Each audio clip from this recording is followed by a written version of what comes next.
screen. I hope it's okay. So yeah, indeed. So I come. No, I mustn't say I come. So I am in Grenoble. So I'm developing this code FDMNES now since 20 years or, so, or even a bit more. And okay, so first I want to give some references. So it's my own references, in fact. So first there is this book, X-Ray Absorption, X-Ray and Emission Spectroscopies. So published 4 years ago. So it's a general overview about these spectroscopies. And especially in this chapter, I've written the section 4 about theory and X-ray absorption near edge structure. And this talk, in fact, is closely connected to this chapter 4. So I've developed different parts. So indeed, XANES spectroscopy, but also resonant diffraction. So I have a special publication about the basics on these techniques. You can find this reference. And it's also possible with the code to calculate X-ray Raman spectroscopy. So there is also a typical publication on this. And more recently, I've developed with colleagues, of course, surface resonant X-ray diffraction, and we have also a publication in 2017. Okay, so my outline. So first, some theory. So possibly some part will be a bit heavy for some of you, but okay, so you can sleep during some little section, but some other part will be easier, I hope. Very probably also there will be some overlap or some repetition with previous talk given by the other people in this same workshop, but it's always good to have some repetition, I guess. So second part, we'll see examples with XANES. So the examples I will use, of course, will use simulation because it's the aim of this tutorial, in fact. After, we'll see example with X-ray Raman scattering and example with resonant X-ray diffraction. Then to finish this part, so in fact, we will start the tutorial with this. I will give a short presentation of the FDMNES software and in practice how to use it. And so it will be very practical, this part. Okay, so X-ray matter interaction and absorption spectroscopy, or spectroscopies in general. So introduction, some properties. So it will be very general, this part. And probably you know that when we want to simulate these spectroscopies, we can use different kind of codes. So it's useful to know a priori what typical kind of theory and so what typical kind of code you can use to simulate them. So it's why this chapter C, from multi-electronic to monoelectronic, so is important in this context. Then a bit more technical section, the transition matrix. After we'll see the selection rules. So probably you know that in this spectroscopy, as in many spectroscopies, you have selection rules. So we'll see. In fact, I go to demonstrate them. So it's a bit technical, but anyway. The F section is a tensor approach. So this part also is rather technical. And then chapter G, it's the way how are calculated the so-called final state. In fact, this will explain how FDMNES work in the deep, in reality. Okay, so the introduction, so it will be very general, this part. So you have some incoming beam on some sample with energy H omega. And so you have different phenomena occurring in your sample. So you can be scattered, absorbed in different ways. So you can have emission of electrons, secondary electrons. You can have inelastic scattering. You can have transmission. So it's a classical way to record XANES spectroscopy, but you can also record it using fluorescence. So with signal given at specific loss of energy, or you can measure the secondary electrons. But in fact, all these phenomena are related to the same thing, it's the absorption in the material. So first, the basic formula, you have the incoming beam, I0, the transmitted one with intensity E, I. And so the formula to get I is this one, I equal I0 with the exponential decrease with minus mu, the total linear absorption coefficients, time d, the sample thickness. To get this formula absolutely exact, the sample must be homogeneous and here isotropic. And it's nearly the same formula that the so-called Beer-Lambert law, which is in fact the same expressed just in a different way. Now, if we have a crystalline solid, the total linear absorption coefficient is related to the cross-section by this formula. So you divide by the volume of the unit cell and you sum over all the atoms inside the unit cell. So, and you sum all the cross-section. So you have the relation between the cross-section and the total linear absorption coefficient. So the cross-section, it's a surface. So for the unit, it could be centimeter square, but very often we like to use megabarn. And in fact, the output of FDMNES are in megabarn. 1 megabarn equal to 10 to the minus 18 centimeters square. It's a way to a value rather close to 1, in fact. Now, if you look at the cross-section versus energy, you have typically this kind of shape here for carbon on the left and lead on the right. So you have a decrease in that way of the cross-section, but at some specific energy, you have a high increase of the cross-section. For lead here, you have different energy where you have a strong increase, and here are the so-called absorption edge. Now, if we zoom on some of these edges, in fact, it's another compound, it's gold, just a metallic foil. And here the experiments were performed at Grenoble at the SRF. And so you can see with this focus that you have this oscillation just after each edges. And here you have the so-called XAS oscillation. And it's what we go to study.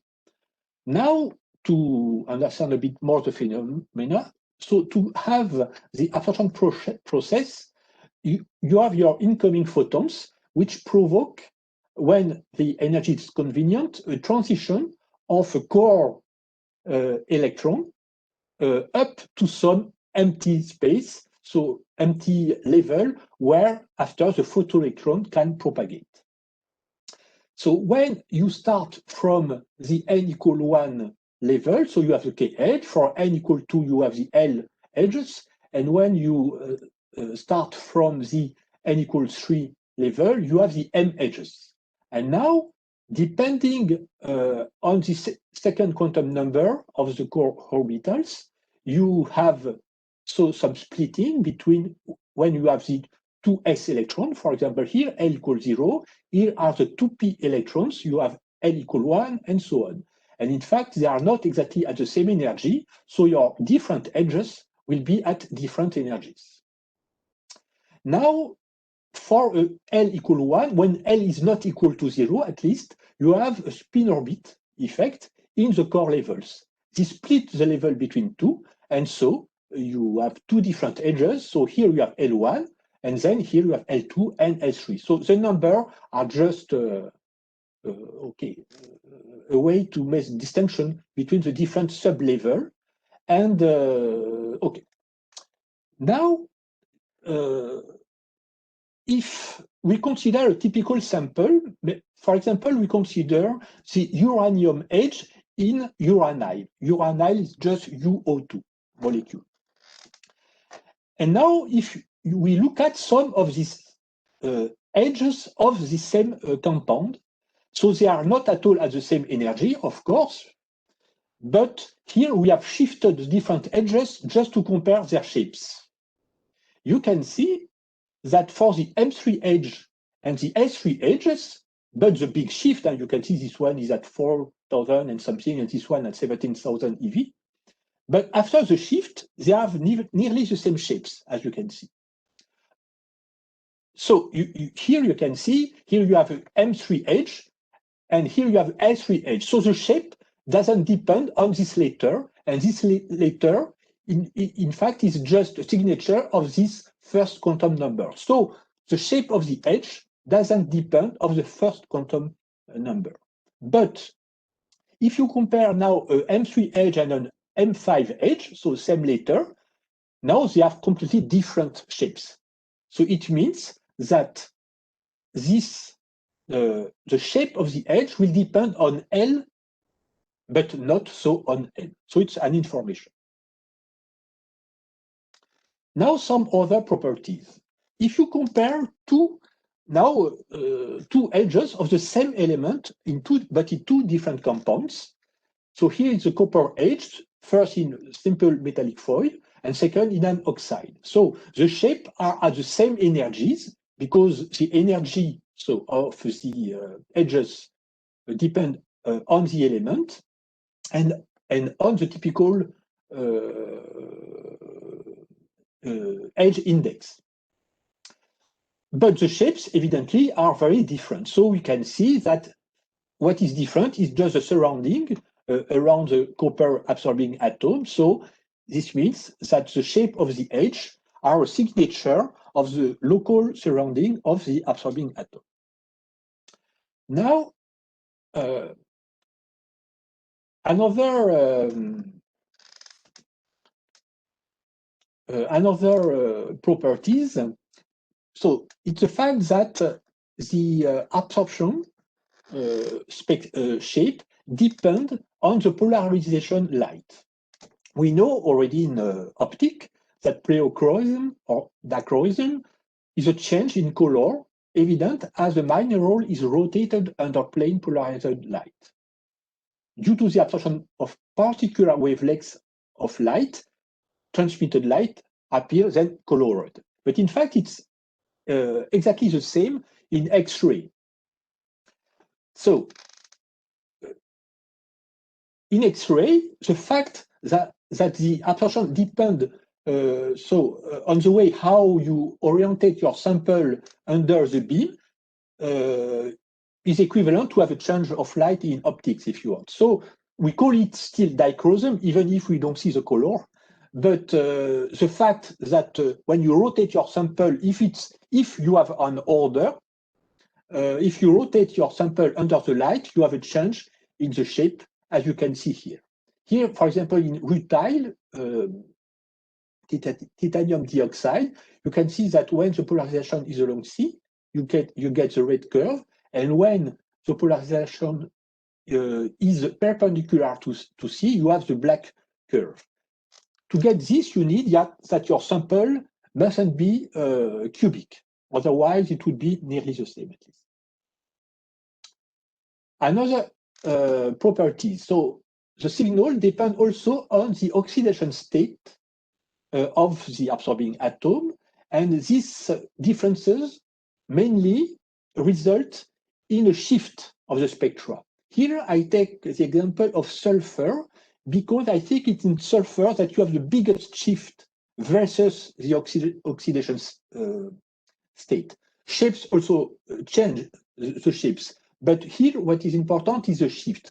For example, in this first compound, you have the sulfur here with all the cycle around and one H. So it's more or less S neutral, if you want. So the edge is at this energy. Now, if you add one oxygen, or if you put one oxygen on the side, you get this one. So this one could be 2+ if you want, the S atom, so it's oxidized. And so you have a rather big shift, something like 3 or 4 EV. Then a second oxygen, 2 times more shift, and this one is a solid compound, but anyway, 3 times more shift. So you can see shift are a signature of the oxidation state. Now, signal depend also on the circular polarization of the light. And especially when it's magnetic, if your sample is magnetic, ferromagnetic.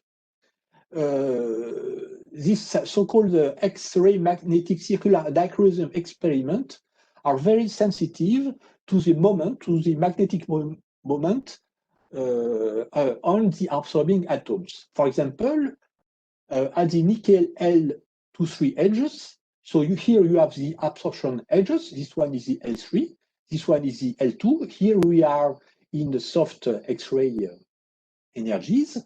And if you now make one measurement with a right circular polarization or left circular polarization, and another one with a right circular polarization, you take the difference, so it's XMCD, and you get this. And very often it's like this. So first is a negative signal, and second, at the second edge, at the L2, you have a positive signal. And so this effect is in fact is proportional to the moment on the atom, and it's also related to the difference between the moment driven by the spin and the one driven by the orbital. So in fact, you can distinguish between spin and orbital moments thanks to these measurements. Now, maybe you already know that, so we have to make the distinction between XAS and XANES. So it's just the energy range, in fact. So we take any one of the spectra. So if you consider only the highest part in energy, so even here I take only 300 or 400 eV, but you can use far more for XAS. So you have the so-called XAS. And now, if you are close to the edge, so the limit is not very precise, it can be 60 eV or 100 eV, and the limit is not fixed, you have the XANES part. So in XAS, probably as you know, you are especially sensitive to the distances of the different shells versus the central atoms, and you are also sensitive to the number of atoms per shell. Well, and also to the thermal effect. So it's what you have as information. And in XANES, it's different. So you have the information on all the 3D arrangement around the absorbing atom. So you are very sensitive to the local symmetry. And in fact, you are sensitive in general to the electronic and magnetic structure around the absorbing atom.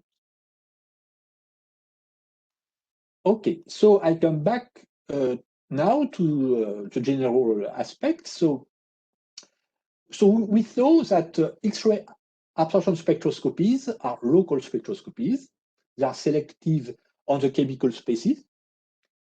But unfortunately, processes involved are complex. Indeed, we have the incoming photon. So you have, due to this one, it's absorbed, and you have the transition of a core electron to some empty level. See, here I've tried to show some kind of bond structure, if you want.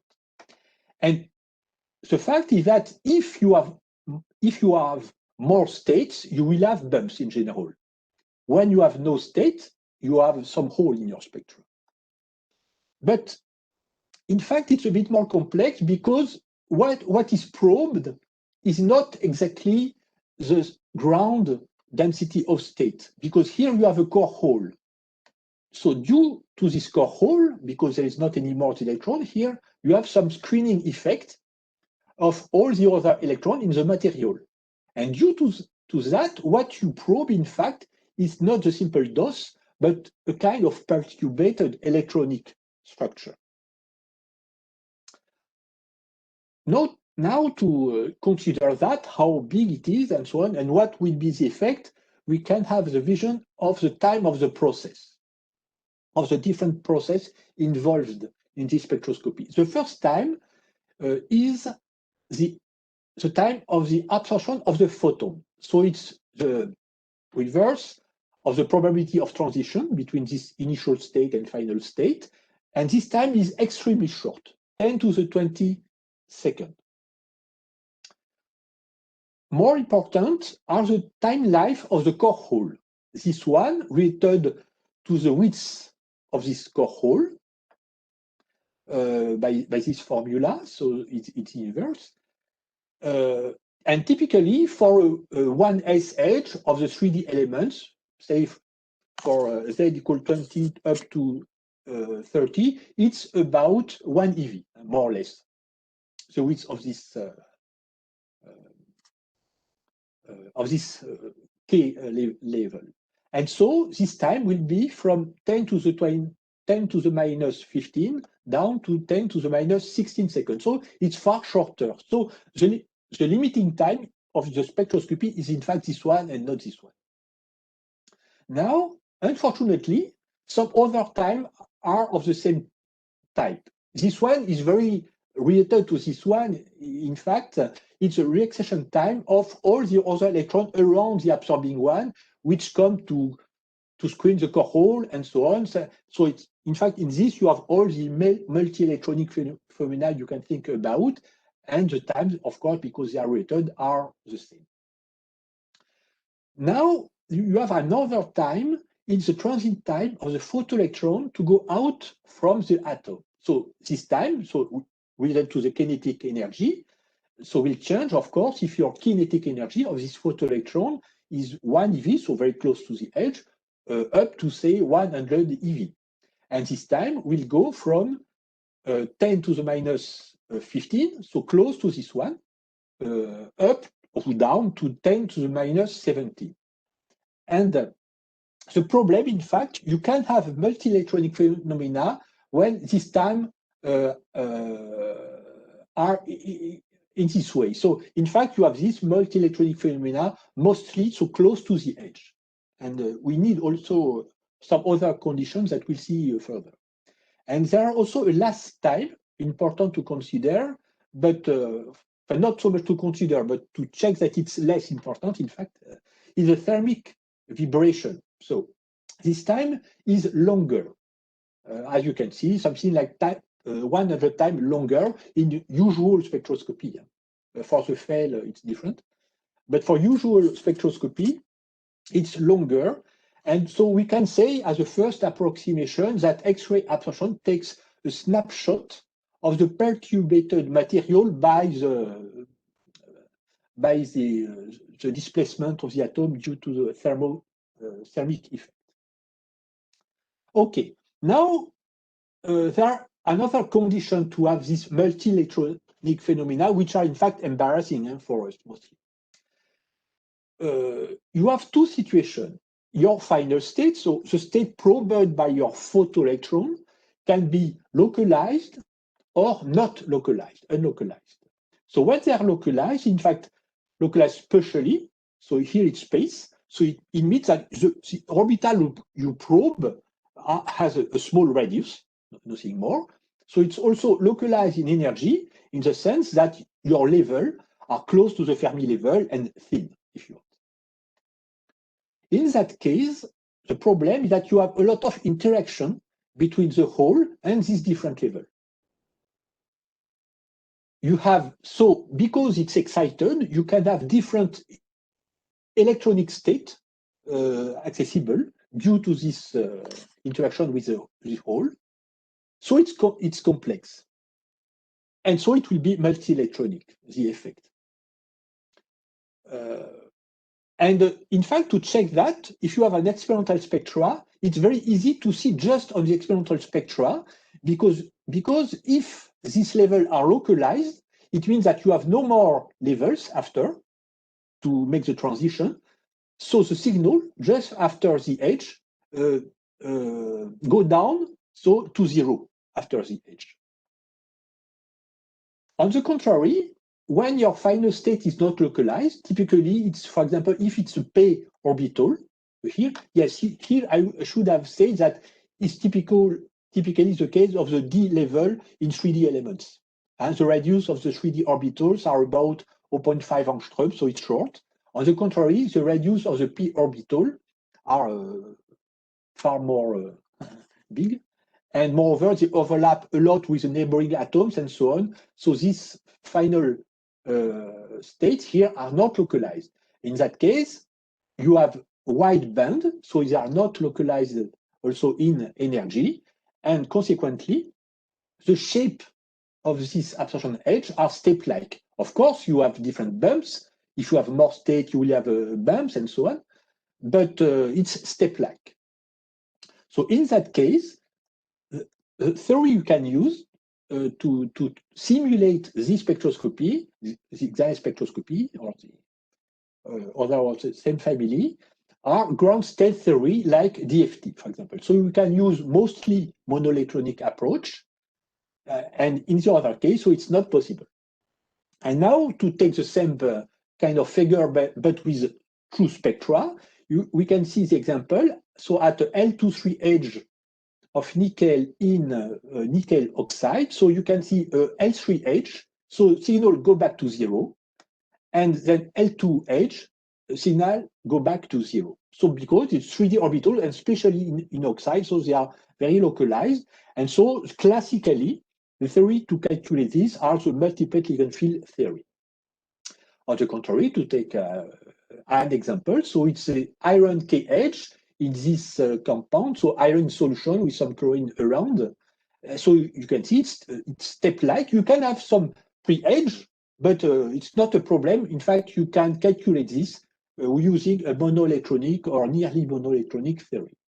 Unfortunately, yes, I have also to say that this technique to calculate these edges, so you can use multiplate ligand field theory, which are in fact mainly atomic theory. So it's multi-electronic, but monoatomic.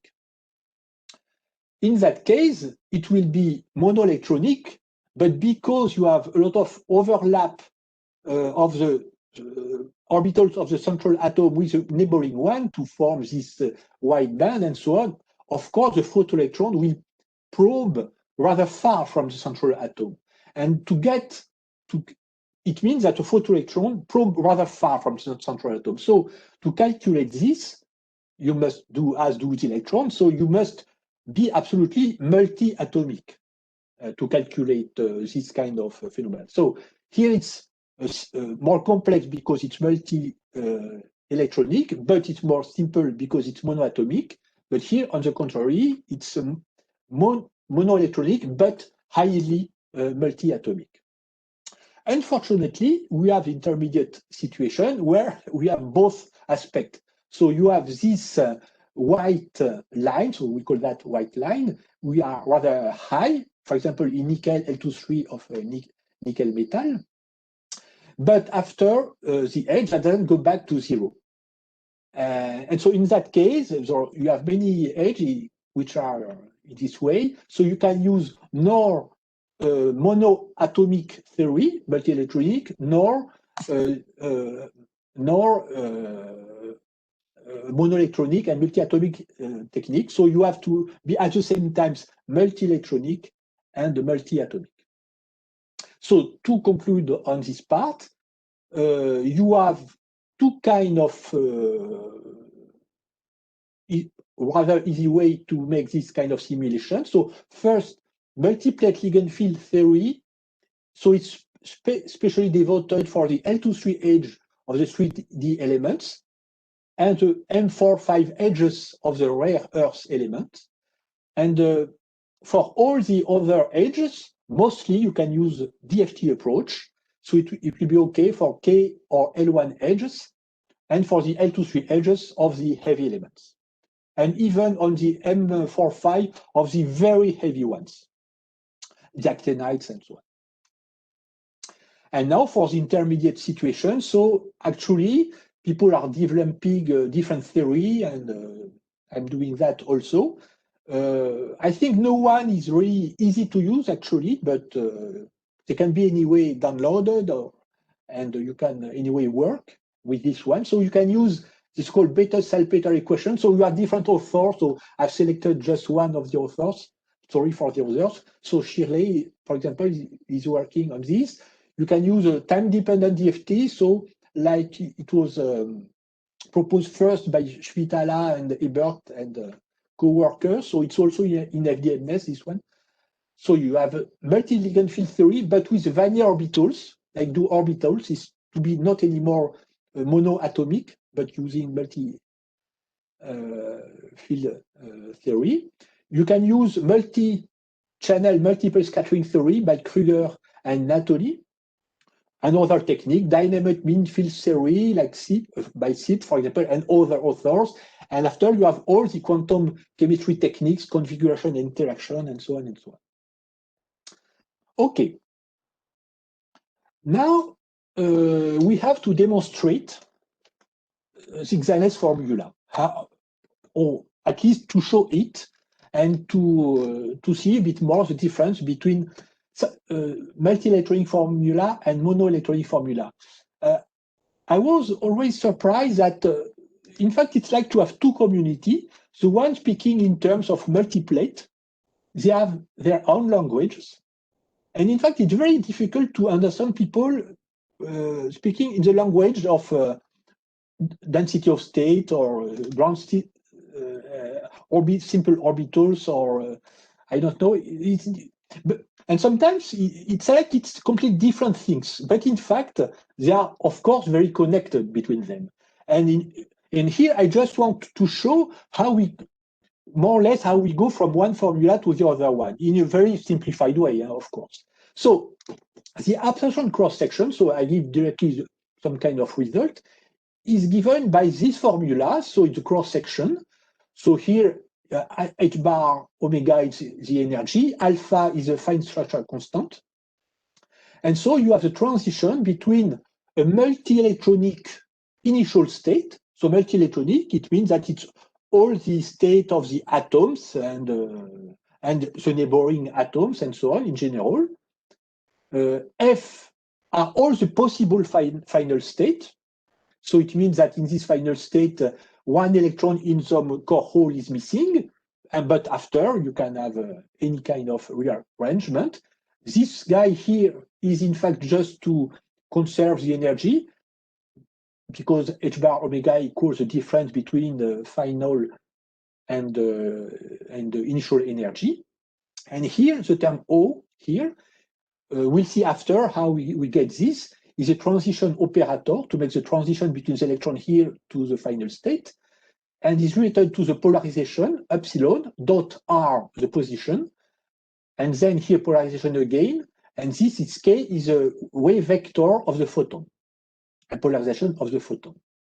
So this one we'll see after, it's the dipole approximation, and this one is a quadrupole approximation, but we'll see after. And for people who don't like mathematics, these things here, it's just an integral over space between this wave function here, this wave function here, and here also it depends on the position. So it's just an integral. Okay, so here is a general multi-electronic formula. So when we go to a one electron approximation, in fact, we use a ground state, which is nearly a monoelectronic approximation. And in fact, we now consider only the electron which makes the transition between the core state to the final state. And we say that all the other electrons, it's not that they do nothing, but they are just passive, if you want. They don't interact directly. And so now G is just the core state, the initial state, for example, the 1s state, if you are at a kh, and F is a specific final state probed. For example, at a kh, it will be a p level, a p orbital, but with overlap of the neighboring atoms. And so the photoelectron will propagate. It's in fact, this form molecular orbitals, if you think in terms of chemists, or you will propagate through the band, if you speak in terms more of physicists. So the other electrons are not completely neglected, because here you have this term. In fact, and these two terms, in fact, is to consider the relaxation effect of the other electrons in the atom. So due to the fact that you have a core hole, all the other level will decrease in energy. So you have this term. It's just the difference of all the other electrons in energy. And here, it's just the fact that during this contraction, you have an overlap between the initial level and the final level after contraction, when for the same level, you see. And the overlap is not exactly equal to 1, so you have some term slightly smaller than 1 due to that.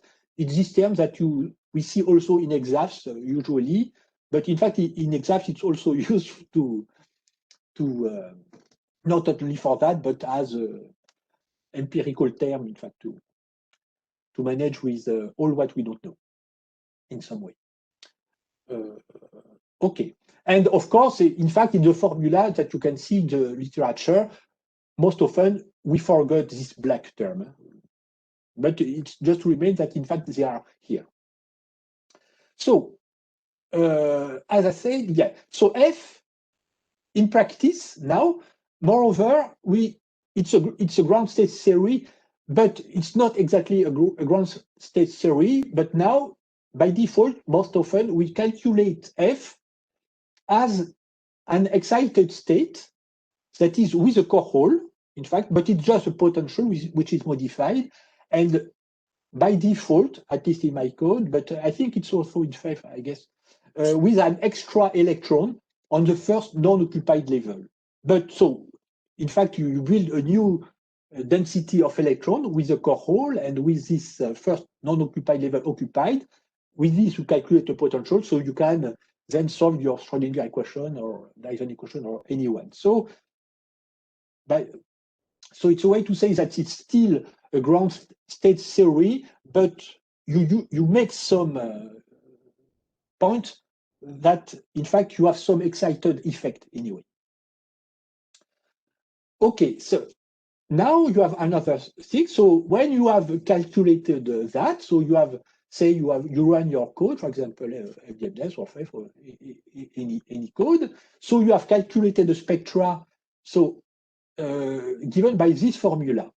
But at the end, you have also to make a convolution. This convolution is to take into account two things. So you have to make a Lorentzian convolution first, given by this formula. So it's an integral over energy. And you have a broadening here, given by this gamma. And this broadening is due to two phenomena. So it's not the experimental resolution. This one is a convolution by a Gaussian. Here, it's a physical effect only. So the first term, gamma h, so it's for hole, it's the width of the core hole. So you have it's like an uncertainty, so it's a broadening. And now your final state, your photoelectron state, also have some broadening due to the fact that your photoelectron, when propagating in your sample, have inelastic interaction, so it lost its energy, so it gives also a broadening. And this gamma here depends on this photoelectron energy, and it's increasing versus energy. So just at the Fermi level, at the beginning of your edge, if you want, you have only gamma hole, and then this guy is increasing versus energy. And typically, for example, at the plasmon, that is at typically 10 eV, 20 eV, something like that, you have your broadening is increasing. So gamma E is increasing. And it's why, in practice, it's very close to the edge that your photoelectron propagate very far, but farther in your edge at typically the XAS energy, you just probe some shells around your absorbing atom. Okay. Okay. Maybe if there is some question, I don't know. I could take one if there is some or not. That's still quiet. Okay, okay. I hope nobody's sleeping. But now it becomes a bit more complex. I'm sorry, but well, okay, it's for a while. So I want to demonstrate, in fact, the XANES formula. It's a goal here. Well, it's maybe you will not understand all, but at least you will have that. So I've sent yes, maybe yeah, Roman, you sent that my new talk. You sent to all the audience. Not yet. Okay. I will post it on Piazza and. Okay. Yes, because my talk is in fact a bit different to what I sent previously. I increase it rather a lot, so at least you will have it after to learn if you are interested by. So here what we have so the material and an incoming photon. This incoming photon is a plane wave if you want. So here we have the potential vector, the electric field and the magnetic field. So here we're especially interested by the potential vector and the magnetic field a bit less after. So you can see potential vector, so it's plane waves. So A are the annihilation operator. So this one is the equation. Epsilon is still the polarization. And here you have still the wave vector. So we have a system Hamiltonian. So H0 is the Hamiltonian of the particles. We use just one single electron, and of the radiation. And the formula is this one. So the mass of the electron, so the energy connected to the mass, to this spiness, of course, and the one of its charge, and you have the Hamiltonian of the radiation. But what is important for us is the interaction Hamiltonian between the incoming waves and the particle and after the material. And so I give directly the formula of this interaction. So it's related to the scalar product with a momentum, so connected to the nabla, so derivative. And so the potential vector. So we could write the system, but okay, we write potential vector. You also have the interaction between the magnetic moment of the field and the spin operator of the electron related to the Pauli matrices. And there are also a third term, which is very small, in fact, but not shown in the rather famous Bloom paper that many people use after him to explore all this series. And really covered, in fact, by Bouldy, so 3 years ago. And this term can be rather important at K edge for magnetic analysis. And you have also this term, which will give, in fact, just a photon, the Thomson scattering. Okay, so here we are interested by transition between two states, so a ground state, as I said previously, and a final state. And your initial state, I, here is just one particle, which could be here, for example, at a ground state, and you have your incoming photon. And you have a transition with some operator up to some final state. And your final state, so could be only with an electron on F, but here I write it in general because it could work also for an emission. So if your electron is first in here in F, so you would have F in place of G here, and so you could go down to G, and here in the exit, you would have only the electron in G here. But it could work also for scattering, so you come with some photon, with some wave vector and polarization, your electron is here, and you could go up, then go back to your initial level, so it will be a resonant process, and so you are scattered and with typical polarization and wave vector. Okay, so the transition operator are given by this term, so versus the interaction Hamiltonian I showed previously, plus this term, and this guy here, written here, is the so-called Green function or resolvent term. So it's when n tends to 0, it's the inverse of the energy of the initial state, global state, minus the Hamiltonian plus this term. So here we make the approximation that, in fact, we use the ground state resolvent, that is the Hamiltonian in the ground state, what help a lot. And in practice, so after some demonstration and making approximation to the second order in this expansion, you have in fact two terms, T1 and T2. The first one will give absorption and emission, and this one gives the scattering, so resonant and non-resonant scattering. In fact, we can see that it's scattering here because you have 2 times A, and in fact here you have also 2 times A in some way, and here you have only 1 times A or 1 times B, so it means that you have only 1 photon, and here you have 2 photons, so it's incoming and the outgoing, and this one just incoming or just the outgoing if it's emission. Okay, so now we focus more on this term. And we go to the golden rule, which is called Fermi golden rule, but in fact it was discovered by Dirac in 27, but it was in the course of Fermi. It's why now we call it Fermi golden rule.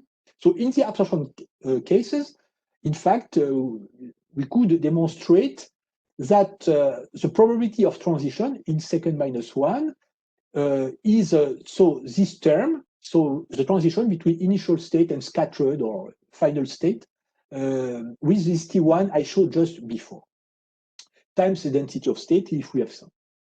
And now to get the cross section, it's just a kind of renormalization considering the intensity of the incoming beam and so on and so on. So you get nearly the same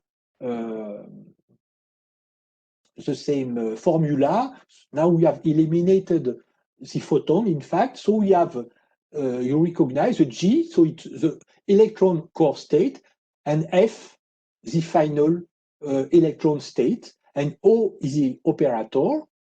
And you can see again the 3 same terms that I showed before. So P momentum dot epsilon, this blue term, which is a magnetic one because it was due to the magnetic incoming field. This one was due to the electric field, and this one, which is relativistic term. And here we have still the exponential of the incoming field. Now, to go to this expansion, we have in dipole and quadrupole terms that maybe you know, we just expand because Kr is slightly smaller than 1, not very smaller than in optics, but it's slightly smaller than 1, and we can make this expansion of this exponential. And I can already say that the first term will give dipole, the second one quadrupole, and so on. So this one are the electric term because it's this one. Here I've forgotten this one. And this one are the magnetic term due to this one.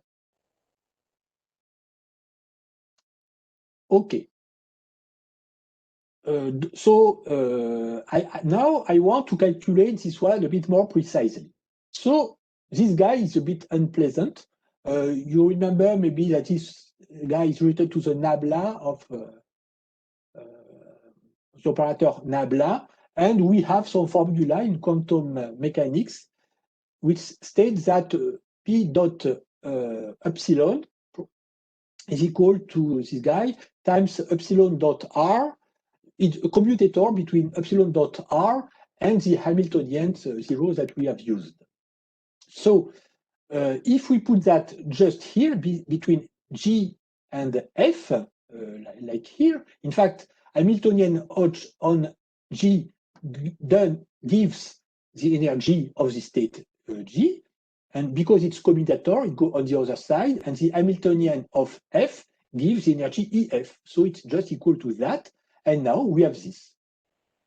This is the electric dipole term, and as I said previously, this guy is nothing more than the simple integral on space of this. Now, for the quadrupole terms, the next one, so it's a bit more complex. So maybe I go directly to the end because it's maybe a bit boring at this stage. And in fact, we use the same kind of demonstration. So you can see after, if you want, to have the precise demonstration.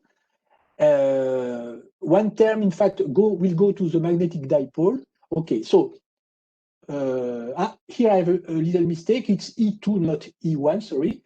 But here we have the quadruple term. So now it's just written to epsilon dot r times k dot r and I over 2 here. So it's the so-called E2 term. And you could also make the same demonstration for the magnetic term and so on. So at the end, to conclude, we can say that the formula for the cross section, so is a transition between this core state to some final state through some operator, and the operator following just what we have demonstrated for. So in fact, here it's the EF minus EG, in fact, that we had in the previous formula. It comes here. So, in fact, so we have the epsilon dot r that we have in the previous slide. So it was the E1. This time, this guy times epsilon dot r are E2, and so on. So we could have demonstrated that the following term is this one. It is so-called octupole term, which is in fact very small. But we have a paper we did rather recently who show this term. And what is important, in fact, are these selection rules associated to this transition that I go to demonstrate after. So for the E1s, for the dipole, you have a selection rule plus or minus 1. This means on L that if your core state is 1s, L equals 0, what you can probe, it's just plus 1, that is L equal 1, here just it's a p state. So you have you probe only the p state. For the quadrupole, you have 0 plus or minus 2, after it depends on the edge, but from the 1s state, L equals 0, plus 2, you can do just plus 2. In fact, you cannot do equal in that case for some other reasons. So you probe only the L equal 2, that is the 3D, the D state. Okay. And octupole, you would probe plus 3, so you would probe a F state for a K edge. And you have also the other relativist term, which have other kind of signature. So selection rule is delta L equals 0, but this one can change the spin.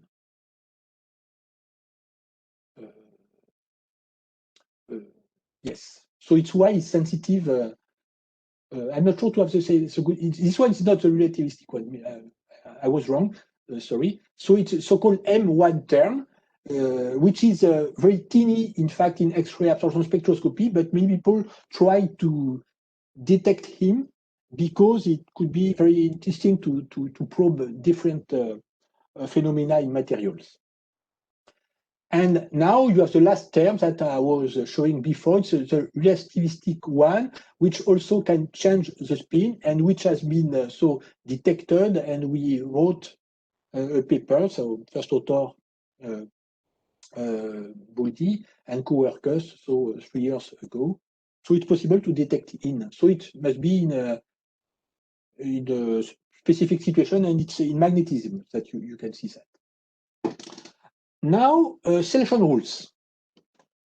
We know that in all these spectroscopies, we have selection rules. And in fact, the reason of these selection rules, they are very often forgotten. And it's good to have some demonstration just one time. And it's a bit the same than before, so after you can forget, and so on. But if you have seen the demonstration that they are mathematics, and so if you are convinced by this demonstration, you will never say it or write in a paper, this selection rule was violated, for example, because it's mathematics, and we can see that in many papers, selection rule is violated. So only not understood the selection rule are violated. So selection rules, so we have the core state. The core state, for example, at a K edge, it's very simple. You have a radial function time a YLM. So in core state, you cannot neglect the spin. So this one is spin up, this one spin down. At a K edge, you have two core states. one which is purely spin up, this one purely spin down, and so on. And it's the same radial equation. At L2H, for example, your core level is n equal 1. You have also two states. And now, in fact, it at the same time up and down, unfortunately, and you have different spherical harmonics to give the shape, and you have a simple also radial wave function. Okay, so it's very simple. The core states are very simple. More complex are the probed state, the final state, because we are in the continuum or we are in material. If you are in a single atom, it's simple, but if you have just one neighbor, it becomes more complex. And in general, you can write it in this form. So your probed state is this kind of expansion. You have a sum over the two quantum number. Here I forgot the spin to simplify it. So you have the radial function like here. You have a spherical harmonics like here. But unfortunately, you have to sum. In one state, you have different spherical harmonics, and they are this basic function are multiplied by some amplitude. And in fact, when you have a spectra in your XANES spectra, for example, you have oscillation in your spectra, and in fact, they are due to the variation of this amplitude here, which depend a lot on the photoelectron energy. This one are the solution of the radial Schrödinger equation of the absorbing atom, and this one are the spherical harmonics, which are known functions. Now, so you remember for the formula, where is the formula? The formula is here. So we have, I just show the core state. So it's a radial wave function times the YLM. The final state is also a sum of radial function times YLM. And now the operator. The operator, in fact, we saw, for example, for the E1 term, for the dipole, it's just epsilon dot R. Epsilon, it's a polarization, but it's a direction of the polarization of the incoming photon. And in fact, it's normalized to 1. Its amplitude is just 1. So for example, if your polarization is along Z, this means that the dot product between epsilon and R, the position, will just give Z. And so it's rather simple. That is R cos theta. And R cos theta, it's with just some multiplicative number, just R times this YLM. So the message, in fact, and now for the quadruple term, it's the same, epsilon dot R. So if epsilon is along Z, for example, so you get Z, and if K is along the X, for example, K dot R, then the value of K, the amplitude of K, dot X. So in fact, this gives this, and in fact, it's just this Y elim times R2 times some factor. So you can see all your operator can be expressed versus EYLM and R for dipole and R square for quadrupole. So at the end, if you put all together, so the thing for this operator here and here, the radial wave function of the final state be here and the YLM of the final state. Now the radial wave function of the core state and the YLM of the core state, plus some multiplicative number that I gave here, some power of K, but it's constant, just here. And here we had to sum for the final state on all the expansion spherical waves. So here we have the amplitude, which gives the oscillation in the signal. And now this term, the radial wave function here depends on the energy, but slightly, only slightly. So most of the difference in the signal is due to this one and not this one. But here for the selection rules, the important term is this one. So it's the angular integral on the YLM of the core state, the YLM of the operator, given here, the YLM of all the possible final states. Here probably we have all, but in fact, these terms are not zero, only for very small value of L and M. These ones are imposed by your edge, in fact. For K edge, it's 0 and 0, for example. These ones are imposed by the direction of your incoming light, as I said, if versus the z-axis of your sample. For instance, your polarization is along this z-axis, so you would have here 1 and here 0, for example. So the only which is free in some way are these two index. And in fact, it's possible to have this term, which is called the Gantt coefficient, not 0, only so for just very few kind of value of L, you need these conditions. L must be bigger than the absolute value of the difference between the L of the core state and the L of the operator. So respectively 1 for dipole, 2 for quadrupole, and the sum of them.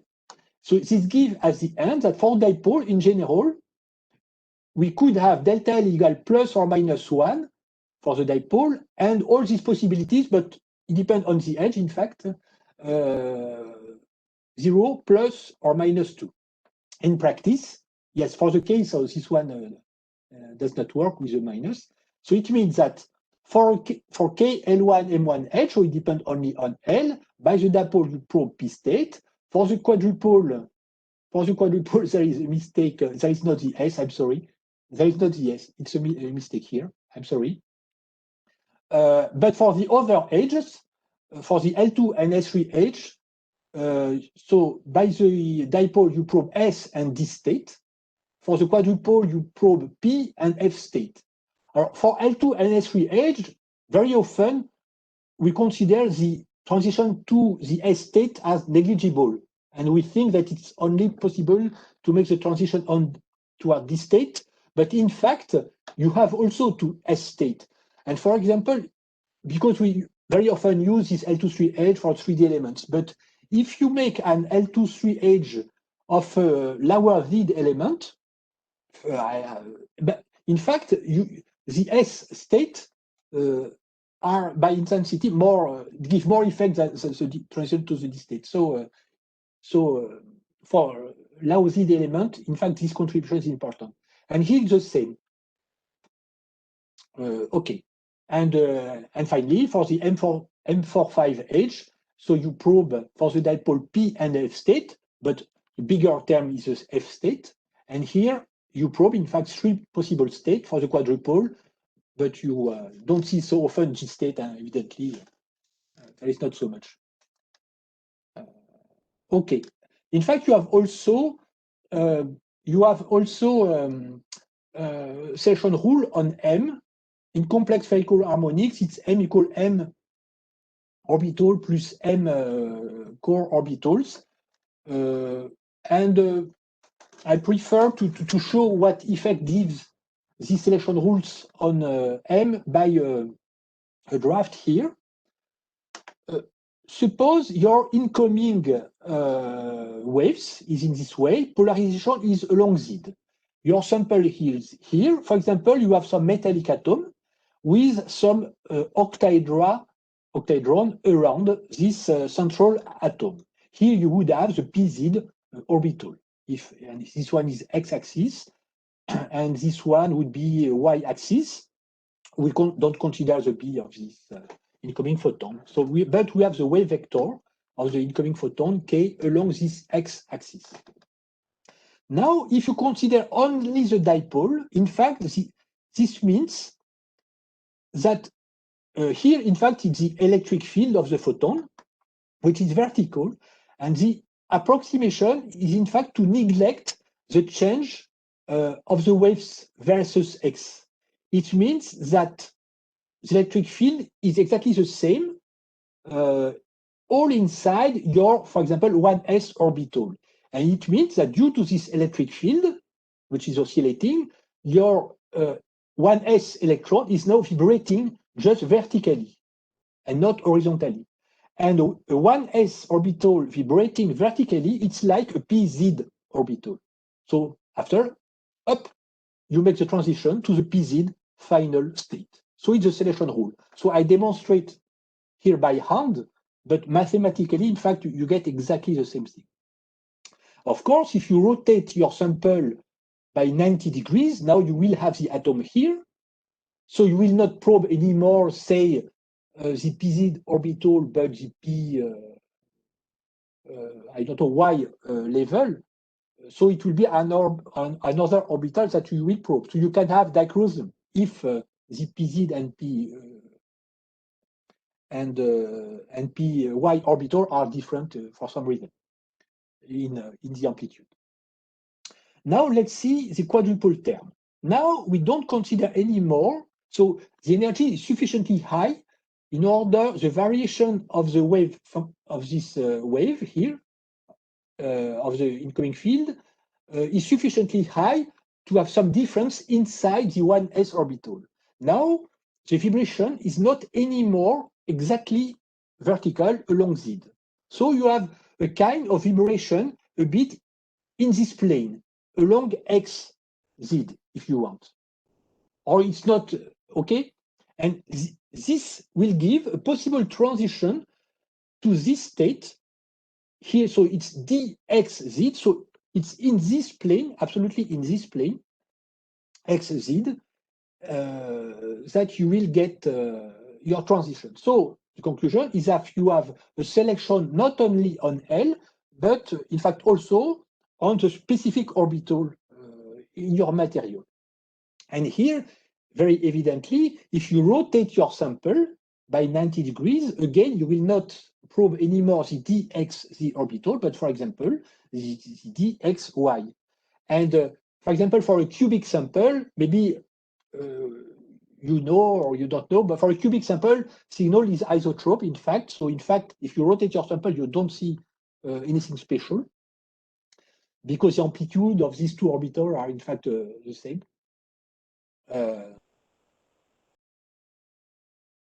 Okay, so I was just saying that, so showing that in fact cross-section is proportional or nearly proportional to the density of state, but the factor proportion is very different between dipole and quadrupole. So it was a message. And okay.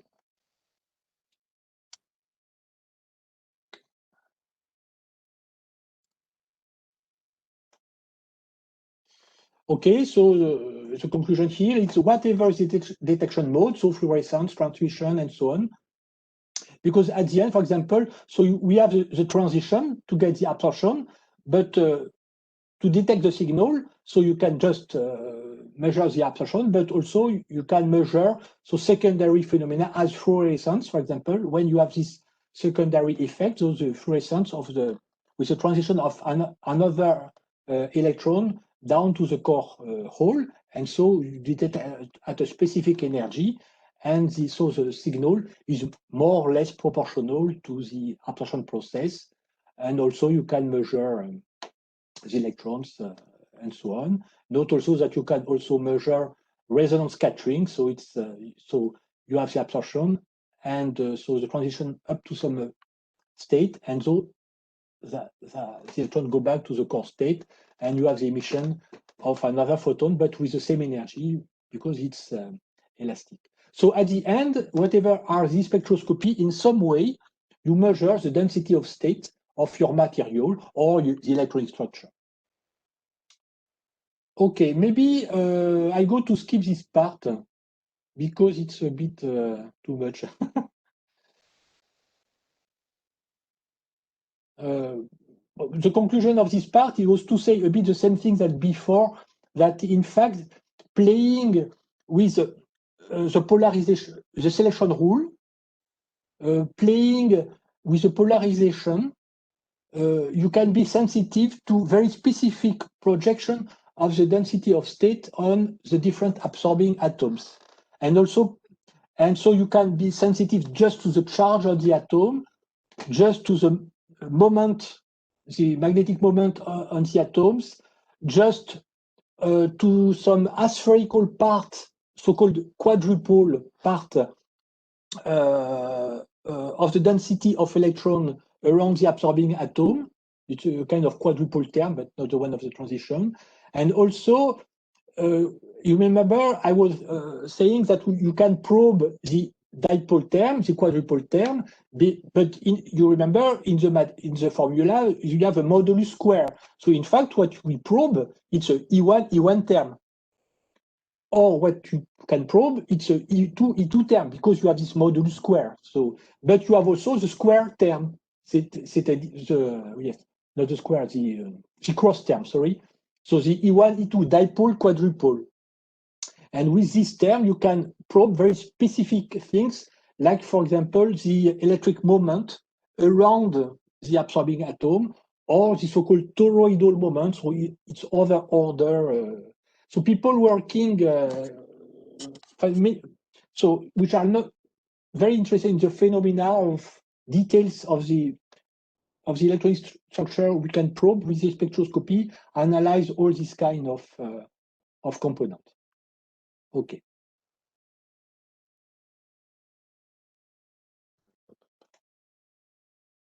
Okay. Now the last part of this section of this talk, in fact, is how we make in practice the calculation. So it's okay. So as I said, at the end we have to calculate a rather simple integral between a core state, some operator, and a final state. So core state is very easy to calculate. Operator also. The integral is easy to perform. So what is complex, in fact, is to calculate this F, this final state. And so it's a classical problem, if you are in DFT, how to calculate an electronic structure. So to do that, we have to solve, for example, the Schrödinger equation, or an equivalent one, the Dyson equation. And to do that, we need a potential. So the potential in this DFT, so we use the so-called local density approximation, or local spin-dependent density approximation, if it's magnetic. And with this approximation, the interest, in fact, is that the exchange correlation potential depends just on the electron density, and in practice, it's easy to calculate. So at the end, you get your potential, and with your potential, you can solve your equation. So to calculate this exchange correlation potential, you have different theory. These things are known from the 60s, I would say. For example, not very recent, but more recent one theories are adding a Lundqvist approximation. It's not very recent, it's at least 40 years ago. Or the Perdue one, or many other are new, allows to improve a bit the simulations. And in FDMNES, in fact, you have these two approximation on the exchange correlation potential. The default one is the Edin Lundqvist. There is some formula we don't mind here, and another one Perdue, and so on. And in fact, also this exchange correlation potential depends on the photoelectron energy, and it's important to consider this because versus energy, this gives here it's two simulations. In fact, very old simulation, so before any convolution. And in fact, if you neglect this dependence on energy, this gives shift. And of course, the purpose is often to fit some position of a feature. So it would be bad to avoid these energy dependencies. Fortunately, it's more at higher energy. But for example, if you use band structure code to calculate XANES spectra, it's possible. But most often, they don't consider these dependencies on energy, but very close to the edge that matter. Okay, now there is an approximation very rather often done. It's on the shape of the potential. So inside the atom, if I make a cut in some plane, so here is the potential. in fact, very often in many band structure code or in other code for XANES spectroscopy, we apply the so-called Muffington approximation, which is an approximation on the shape of the potential, where in the interstitial area between the atom, you have a constant potential, and inside the atom, you make a spherical approximation on the shape of the potential.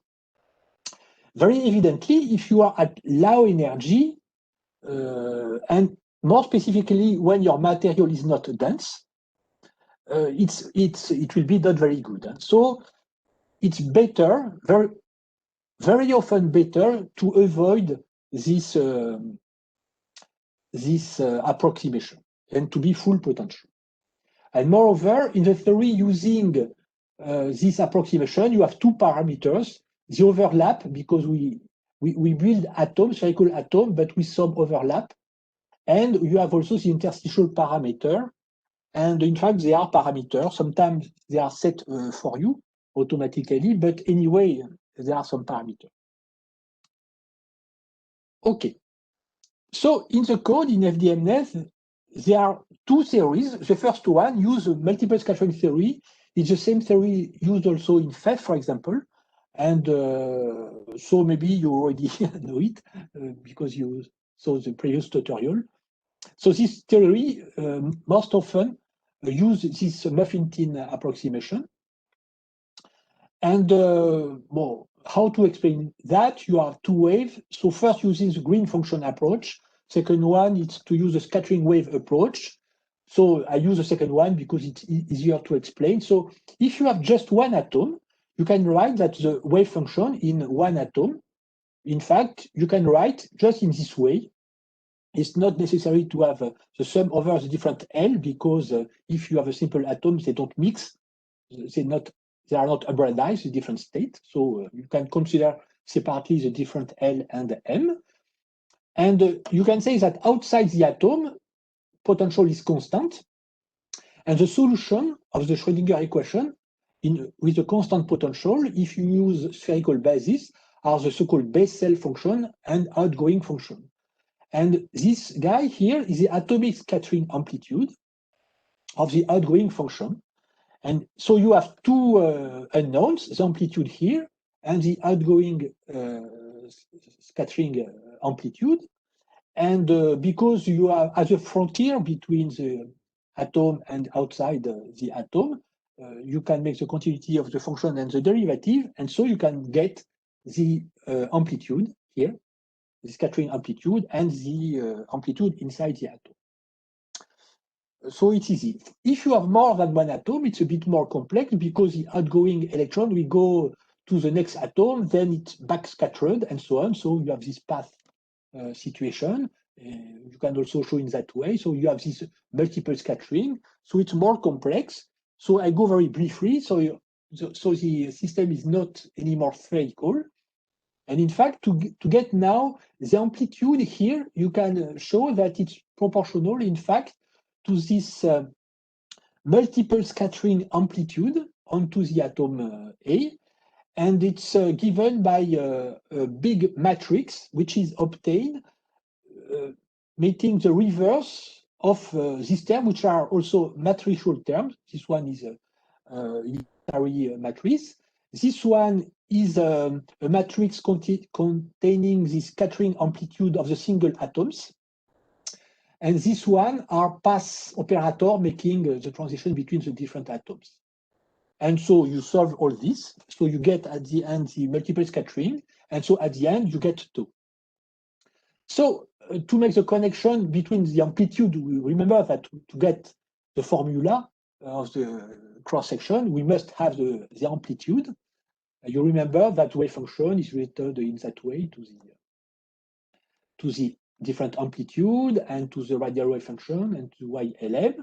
But in fact, thanks to the optical theorem that I will not demonstrate here, in fact, the imaginary part you can demonstrate of this amplitude is equal to the sum over all the final state of the product of these two terms, so modulus square of the amplitude. So it's exactly what we have, in fact, in the formula, because if you remember of the formula, it was this. Here you had the A here, the A star was here, but due to this relation, replaced by this tau, and that's done. So you can say that cross-section is related to the multiple scattering amplitude in that way.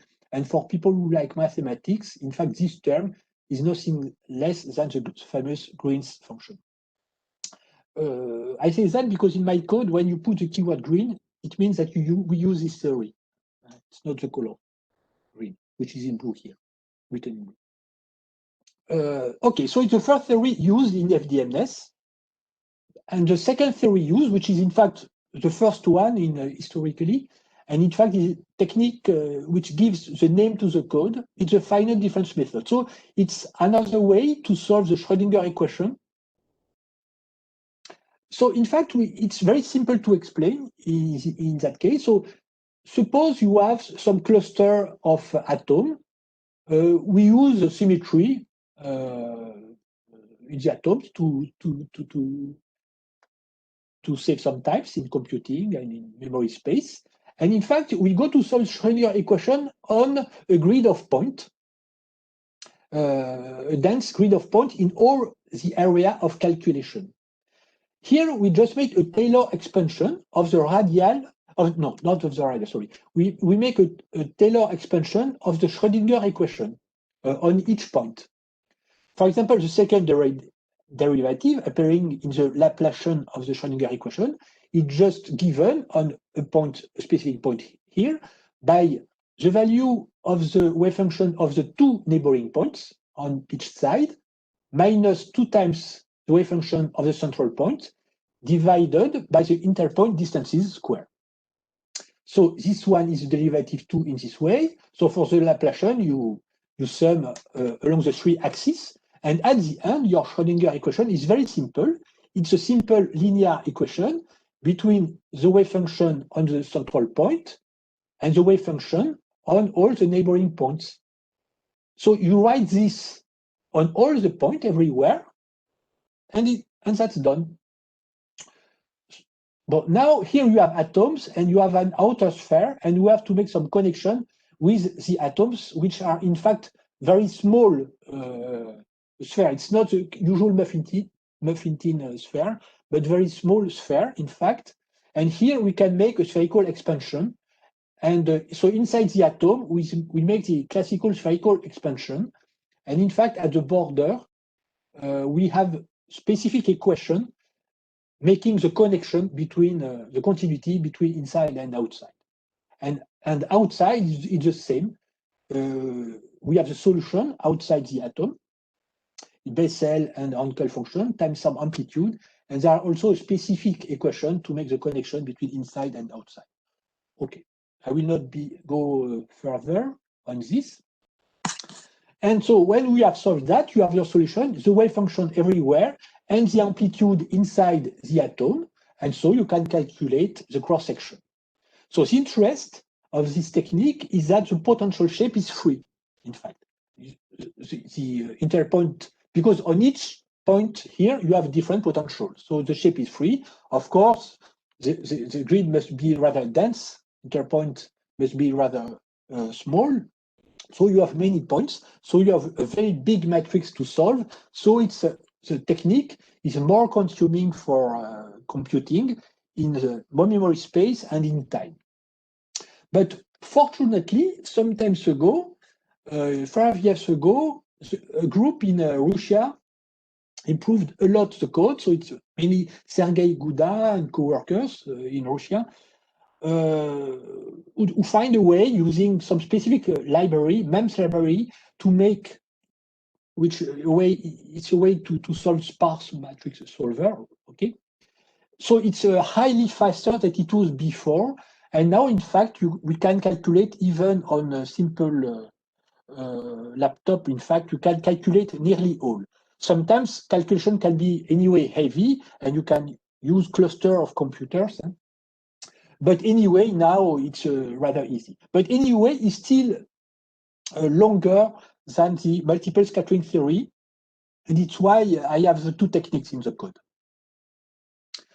Now, about So to conclude about this part, so FDMNES is one of the code using this making this kind of simulation. So just to recall some of the code I know, and there are still always more. So here are just some codes. I don't know why I do publicity for the other codes, but it's a tradition here. So I like, in fact, a lot to speak about this one's continuum, because it's less known, because but it was the first. And in fact, all the people here, in fact, have learned a lot from Rino Natoli. So it's very famous for in the community, and myself, I've learned a lot from him. So I'm very happy to mention his name. Okay. So now I've finished this part. So is there some question eventually, or do we make a break? It's no question.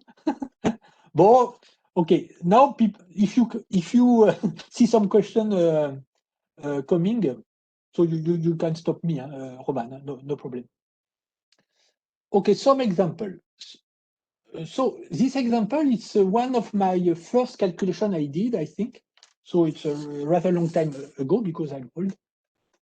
So it was a case of rutile titanium dioxide. I've already shown some details, some spectra before during the course, I would say. So in this material, so it's a tetrahedral. No, I would say that orthorhombic structure. It's an orthorhombic structure. So in fact, in this structure, so it's form of octahedron, Young-Taylor distorted octahedron, and each octahedron versus its neighboring one is rotated by 90 degrees. Okay, and then you have just alignment of this octahedron. So one versus the other is rotated by 90 degrees. So it's not cubic. It's not a cubic material. It's very important. So here we had experiment performed a long time ago by Pumelek and co-workers, analyzing this monocrystal sample. So it was not a powder, a monocrystal sample with polarization, with different experimental conditions. So they rotate the sample, not the synchrotron, of course, but in practice, to have the same scheme here of the unit cell, you have first experiment polarization along Z, wave vector along X. Second experiment polarization along X, wave vector along Z. And the third experiment, polarization along Y and wave vector along X.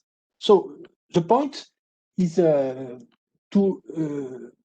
remain and to recall what I showed before about the selection rule. In the first experiment, A, polarization is along Z. So in fact, we probe this P state, as I said previously. So it's we probe a specific state, but of course, because it's an infinite material, this one overlap with all the other states. In fact, we probe a band. But the selection rule, in fact, is on the P state, because the 1s electron, the overlap of the 1s electron is only with these p orbitals, but this one overlap with the neighboring one.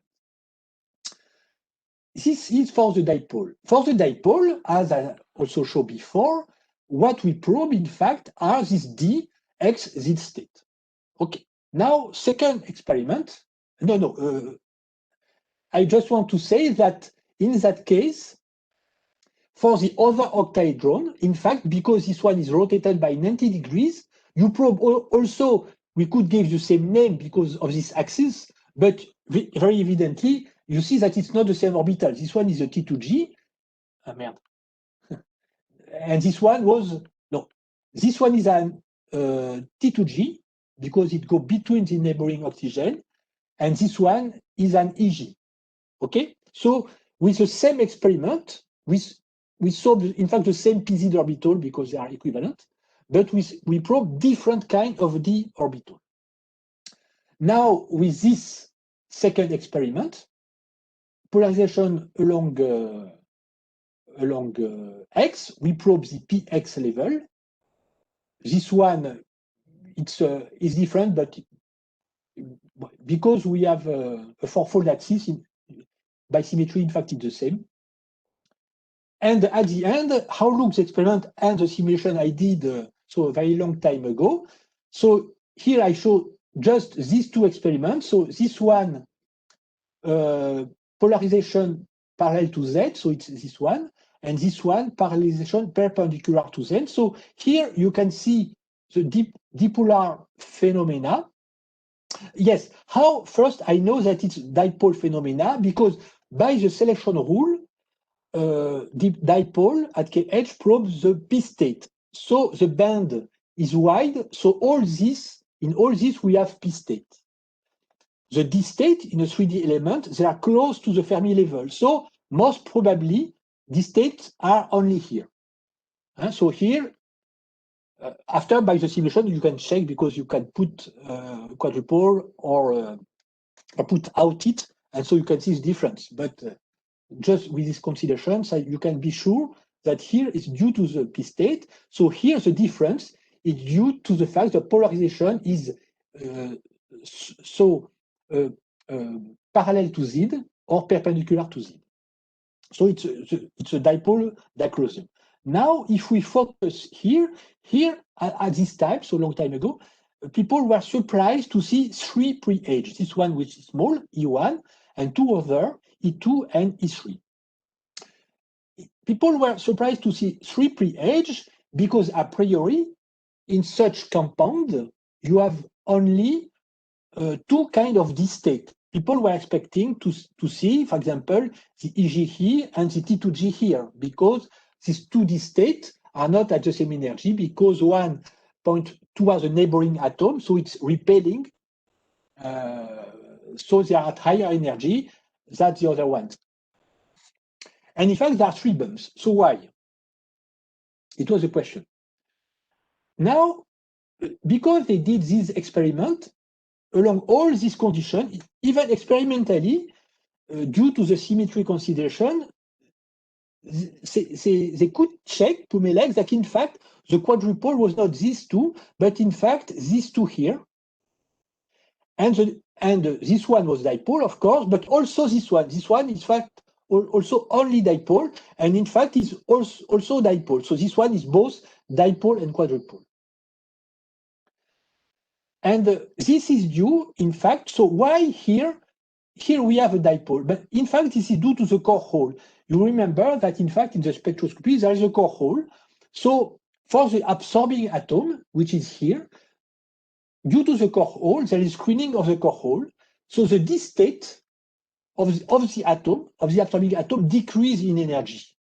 And if they decrease in energy, they go down in energy, and the d state of the core of the absorbing atom decrease in energy. And so it's why we have this shift, and the quadrupole as here. So here we see the T2G of the absorbing atom, and here we see the EG of the absorbing atom. And what are these two states, which are P? So indeed, they are the P state, but in fact, these P states are overlapping in some ways through the band effect to the neighboring titanium atom. And these ones are not excited, they have no core hole. So their D state stand at the same energy than in the classical material without the core hole. And through the overlap with the P state through the oxygen, so they form a band, if you want, they overlap and they give some contribution on the central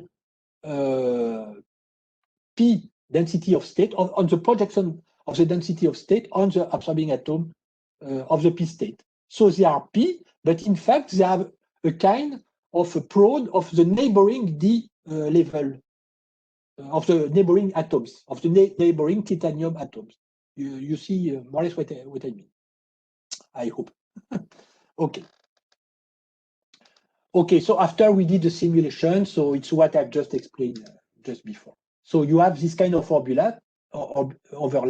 So if you have a PZ orbital, so P is an odd orbital, so because it's odd, you cannot make an hybridization inside this with a d orbital of the same atom, because there is a center of symmetry here. But if you have two d state here with not the same sign, just the same. Here is a minus minus, but this one inside it is even. But if I change the sign between this one and this one, it becomes odd versus the center. So you can have an overlap, and so you have some contribution. It's what I wanted to say. Okay. Now another example, which is a bit simpler, but it shows a bit the same thing. So it's again, it's a very old experiment performed on at a Lure cyclotron, a cyclotron which doesn't exist anymore. It was the one before Soleil, close to Paris. So it's just to say that it's also possible, but you know, of course, to do this kind of experiment on light element. For example, here I will show nitrogen KH. So it's low energy, soft X-ray. So first, lighter is element, lower is the edge energy, longer is the whole lifetime. It means that its width is smaller, so the convolution that the spectroscopy perform, or that you perform when you make a simulation, is smaller. So you will see very thin feature usually with the light element. And due to the fact that you have a better resolution, it's even easier and sometimes more complex at the same time, because you have more bumps, more detailed bumps. So it's easier to make to see all the different orbitals. So in this experiment, so they use this acrylonitrile, which is a simple molecule with 3 carbon, 1 nitrogen, and some hydrogen around. And this molecule is flat, in fact. So they put this molecule like a film on a surface. And because it's flat, this molecule, it is supposed that they will not be completely disordered, but more or less like a sheet on a surface. And the question was, first, is it true that we will have some order like this or not? And if there is some order, will this molecule be adsorbed parallel to the surface or with some angle versus the surface, and so on? To see that, the best is to try some dichroism, some linear dichroic experiments. So 2 experiments were performed, one first with grazing incidence and one with normal incidence. At grazing incidence, polarization was not normal, but rather close to the normal. And the other one was completely, the incidence was normal, so the polarization was really parallel to the surface. So if, for example, your molecule is parallel to the surface, with normal incidence, so polarization is parallel to the molecule.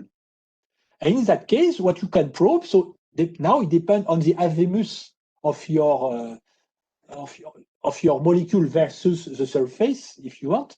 So you can, your polarization could be along this orbital, py.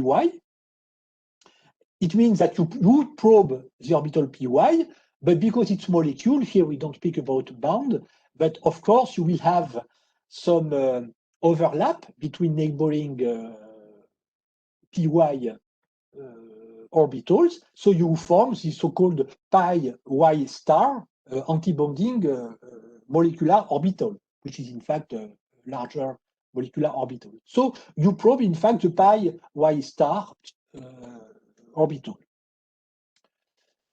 In the same way, if your molecule, if you would be along, your polarization would be along X, if you have this disorder, you would probe the px level.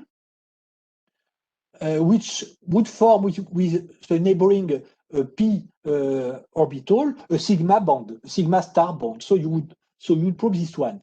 On the contrary, at the grazing incidence, you would probe the p z orbital, which would form the pi star z orbital. So we at the end, so the experiments were done, and so here you have the experiment at normal incidence, you one at grazing incidence, so it was not very grazing because it's an old experiment. But anyway, first answer, it's different. So it means that that there is some ordering. If so, it means that the molecules are indeed parallel one versus the other, because you must have some order to have a difference. This order would give an isotrope signal. Now, to analyze quantitatively the things, in fact, we just have to be sure of what are these features. So I can give already solutions that this one are these p or pi star levels, and this one will be the sigma because it's at higher energy. And indeed, when you make the simulation, because you know exactly what you do, because you make your calculation along a specific polarization, so you know what you probe. And in fact, with the simulation, here, for example, when the polarization was along Z versus my molecule, so I got these two bumps. And when the polarization were along Y, I get just this single one. And when the polarization was along X, that is along the direction between the two atoms, I got these two bumps. So at the end, it's easy to make the identification, even if the position is not perfect. The identification was easy to done. And then evidently, because the signal was not pure, the molecule has some angle versus the surface, and just making the ratio between the experiment and the simulation, so it was possible to give the angle of the molecule versus the surface. So it was an example. Okay. Another example, so to be completely different. So here it's just water molecule, but in gas phase. So H2O. So in that case, in fact, it's a simple molecule, and in fact, there are some states which are not occupied, so we can make the transition to this state, but bounded anyway. And after we go to the continuum here. So if you make the transition at higher energy, of course, we will have an outgoing photoelectron. But here, because they are not occupied, you can anyway make a transition. And so the signal, the experimental signal, I've not written from who is the experiment. I don't remember. It's a shame. I'm sorry. So you have these different bumps, and now when you make the simulation, so we get this, and so you can just a way to show that it's possible to make this kind of simulation here. So we can also solve this, and also here what was interesting, it was to see that in fact here in practice, well, here it was just to show, but in fact these two, if I remember well. I don't remember. In fact, there are only one or two true bounded states, and after we saw also the Rydberg series. And in fact, at least this one, to say the truth, I don't remember if it's also this one, but this one and the following are the Rydberg series. The fact that when the potential tends to zero, in fact, you have more state and more state. So it's a rather old calculation, and here. The simulation is without any broadening, just to show a bit more that we can have this infinite series. Okay. I don't know if my demonstration is convincing or not, but okay. Another example, a bit more recent. So it's I use an experiment performed by Wang and Vatkin some years ago. But it was for completely another purpose. and their resolution was not very good, but it was because it was taken in a special condition. And in fact, they did 2 experiments for iron in solution. First, it was iron 2+ in solution, and second was for iron 3+ in solution. And well, I'm not anymore sure that it was exactly the convenient interatomic distances. More recent studies done by Denis, well, another guy say that maybe it was not exactly the good value, but here we don't mind. Okay, anyway, in this octahedra, the interatomic distance is slightly different between the 3+ and the 2+. So first, the experiment. So this red, it's the experimental one 2+, and the black, the experimental one 3+. So you have the classical shift due to the fact that it's 3+ versus a 2+. But here, I focus more on this secondary shoulder here. Okay. So first answer that when you make the simulation, first you get a rather good agreement because I got this red curve and this black curve, so it's not bad.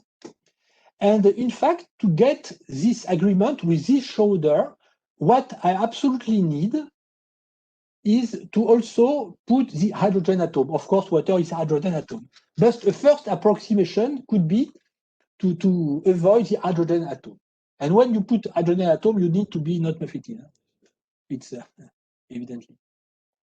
Okay, so to have a good agreement, we need absolutely to add the oxygen. And now, in fact, to have this a bit more flat, we should add also another ring, in fact, of atom and make some statistics also, because of course you have some disorder. I focus a bit on this secondary bump because some authors in some paper claim that it was due to mixing between 2+ and 3+, and nothing to do with this. It's just the effect of the hydrogen atom and the specific electronic structure here. Well, another example, so it's X-ray linear dichromosome in a co-doped doping nickel with some nitrogen atom is titanium dioxide, rutile. So the main authors, so Kaspar and Ney, so some PRB 2012, so some years ago, did the experiment, and the object was to check. So at the nitrogen edge, what was the position of this nitrogen in place of oxygen? Simply, in fact, it was doping, and they wanted to analyze the shape and the possible position, and so on and so on. So here I go directly to the result. For the simulation point of view, it was interesting. So experiments were done at the SRF here at this line.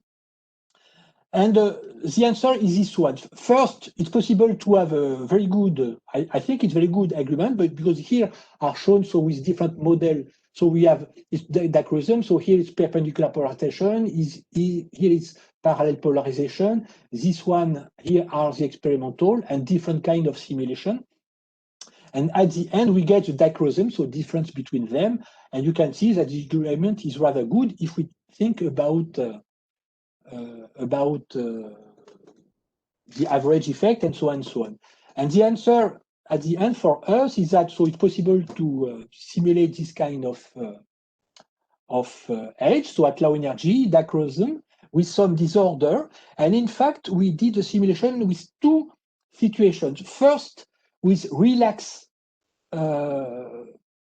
surrounding, so there was some molecular dynamic optimization of the structure around this doping element. Second, without any relaxation, so we just replace one oxygen by a nitrogen atom. And the surprising thing was that it was without relaxation that it was better. And the answer, in fact, the reason is not that the relaxation, the relaxed structure was bad, but it was that the average effect, the problem of the relaxation effect is that it selects one typical kind of atomic position at the end for the smallest energy. And in fact, it was probably the best solution, but there was many other solutions around, rather closed. And the average in the experiment of all these possibilities look more like the average structure, which is in fact the not reacted one. Okay, so my conclusion is not that these kind of dynamical calculations are bad. It's just that we have to take some care when you compare with experiment. And in fact, I will have another example after showing the opposite case. Okay. When you think it's too much, Roman, you say that I should stop for a break. We have 20 more minutes for examples, and then yeah, we'll discuss the further plan. Okay. So okay. Now you decide what you have shown. Okay. So now another example with magnetism. So it was well, because my code in fact is better for magnetism at not so much at the L2-3 edge of the 3D element. So this example is taken with rare earth. So experiments were done at the SRF again by the Rosemary Galera, Rogalev, etc. On different edges on this rare earth, all in this zinc Zn rare earth structure.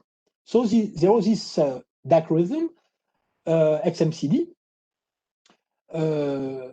In fact, we have typical edge, so they are not very interesting. The edge, it was L2-3 edge. So here example of L2 or S3 edge.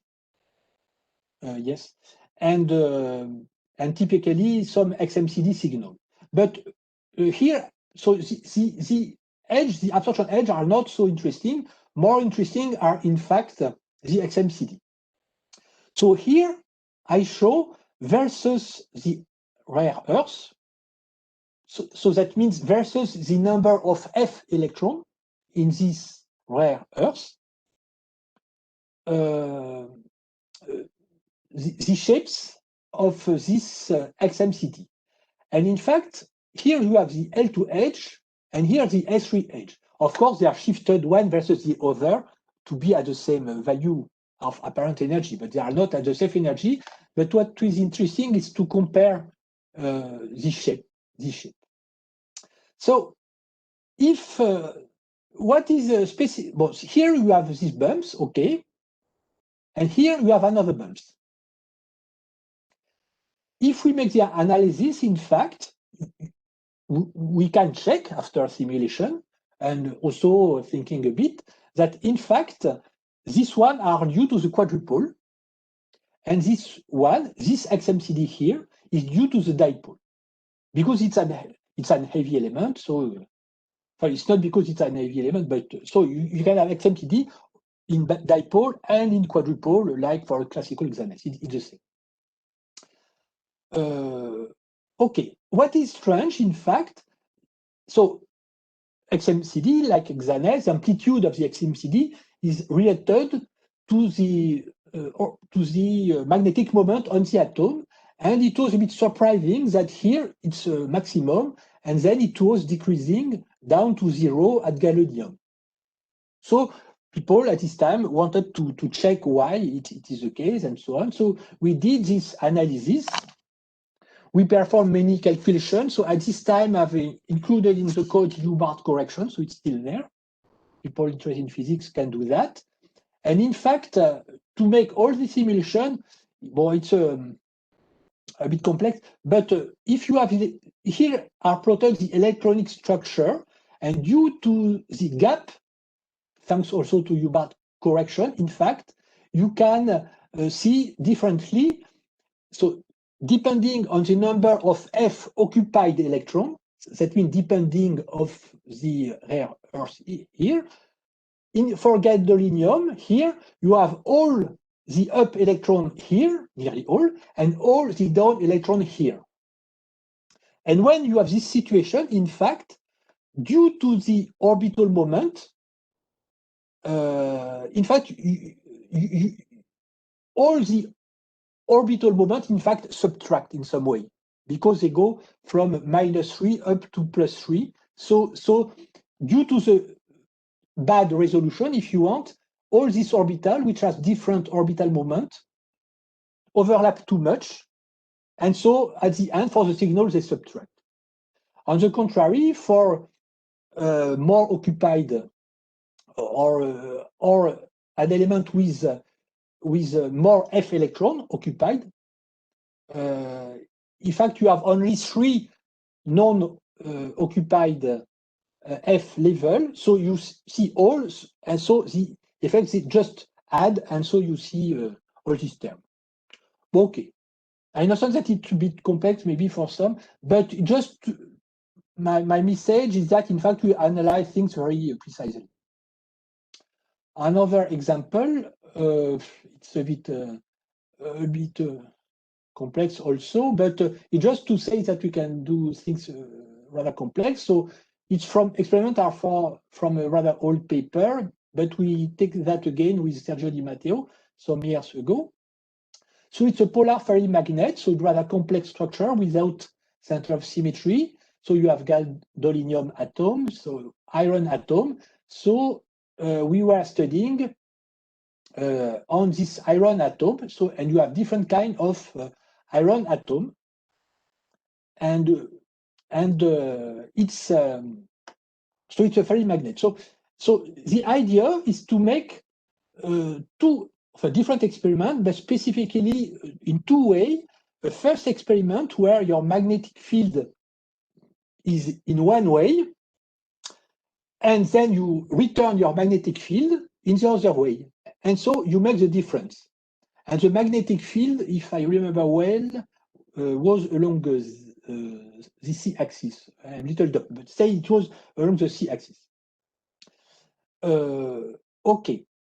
In that way, when you do that, you could check that if you measure 2 situations, so with the same polarization, so you take the signal with the polarization along the B axis, and you check the difference between the 2 measurements, the field in one way minus the field in the other way. In fact, what you probe, it's the hybridization inside the absorbing atom between the py orbital and the dxy orbital.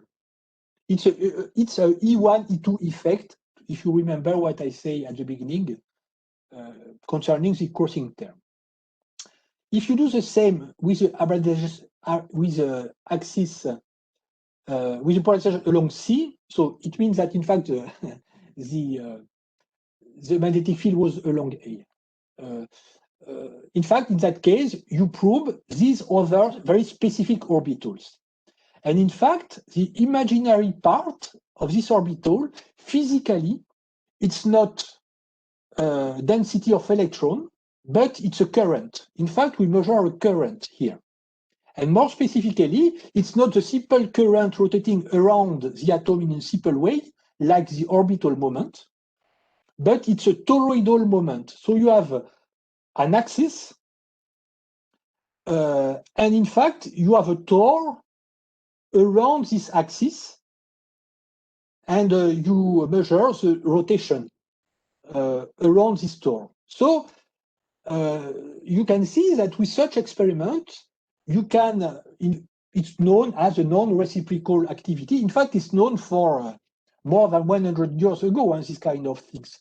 But here we demonstrate that it's also possible to prove that with X-ray. And of course, it depends on the symmetry of the material. So it's why I've written here the space group, because only very few kind of space group, magnetic space group, can give this kind of feature. And at the end, so we had this experiment here, and in fact, we did a simulation, so without any self-consistency at this time and so on. And in fact, we get a rather good agreement. So you can see with a DFT approach, rather simple, without self-consistency at the epoch, we get a rather good agreement, and we can prove that what the people claim measuring this was true, in fact. Okay, now it will be a simpler example, which go in the other direction that what I said before. It's a case where atomistic optimization are very fruitful. So the purpose was to measure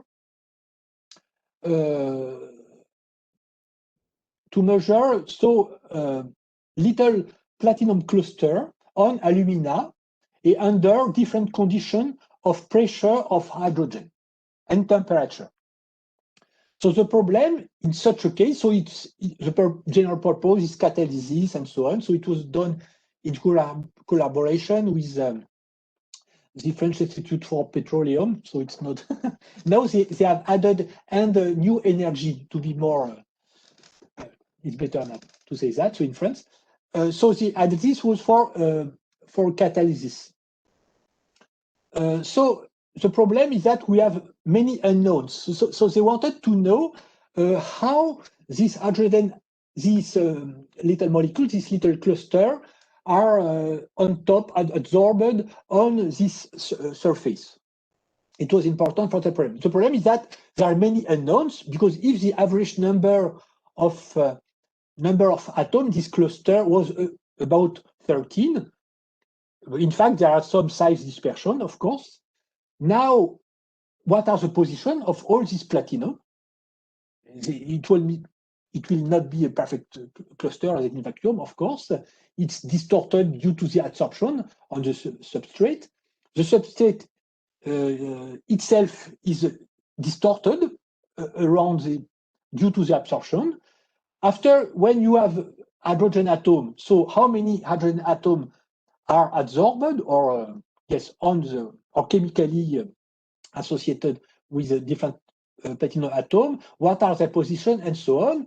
Moreover, in fact, you have this kind of little plates here of alumina, but you have different surface, so you have different possibility to average. So it's too much parameter with simple simulation, ZANES simulation, to compare to the experiment. So we will need indeed molecular dynamic simulation to help. So to solve this problem, what is necessary? So first, as I said, so experiment, of course, but this experiment need to be high resolutions. So now it's done a lot on many synchrotomes to perform this high resolution experiment. So with crystal, so it's a detection mode that certainly you know. And with this way, you can decrease this broadening due to the core level width. And thanks to this, you improve a lot your resolution. There are other secondary phenomena, but mostly for us, we increase the resolution. And with a classical experiment, you would get this red curve. And with the high resolution, we get this far more resolved curve with secondary bumps, which will be very helpful to solve all our unknowns, of course. And after we make the simulation, of course. So first the experiment. So what was the observation? So there was two temperatures for the analysis, the 25 room temperature and high temperature, and two experiments at under vacuum, I would say, and two experiments under 1 bar of hydrogen. And what we can observe versus for these 4 experiments, so we have first an intensity of the white line which decreases with the amount of hydrogen atom, and you have at the same time an energy shift of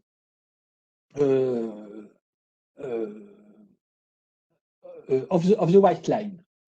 And at the same time, you have an increase of this bump occurring. So we now, the problem is just to use the output of the simulation of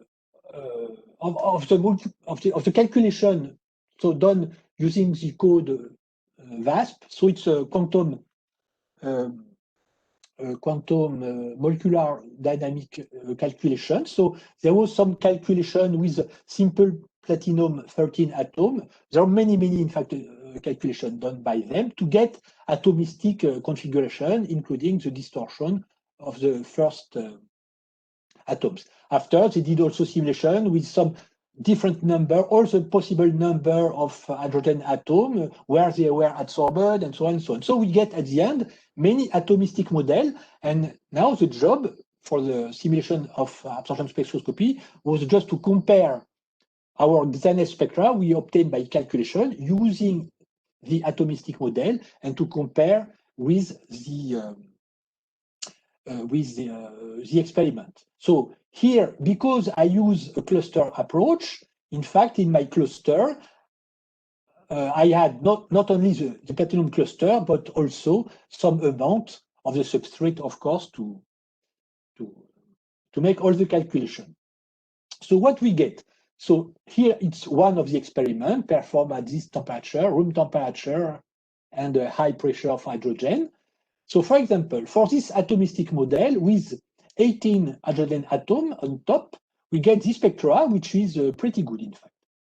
Now, if we take the example without any hydrogen atom, it's very bad, evidently, with this huge white line, no feature here.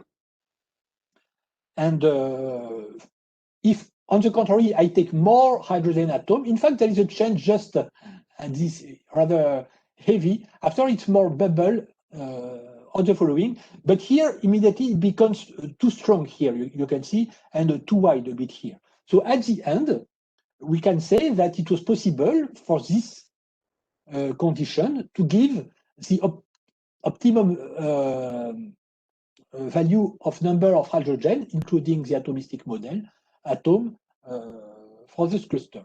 And at the end, if we consider all the experimental conditions, we have all this agreement. Maybe it's not perfect, but if we take into account the complexity of the system, I would say that it's not bad. And if we consider now also the 2 main phases in the samples, we neglect this one, which is very small. And in fact, we could say that the number of hydrogen atoms, for example, here, at room temperature and at vacuum, is between 8 and 10 atoms. So it's more or less our uncertainty, I would say.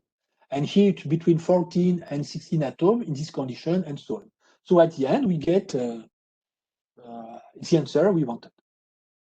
So in that case, also the answer is that it was very helpful, this molecular dynamic simulation.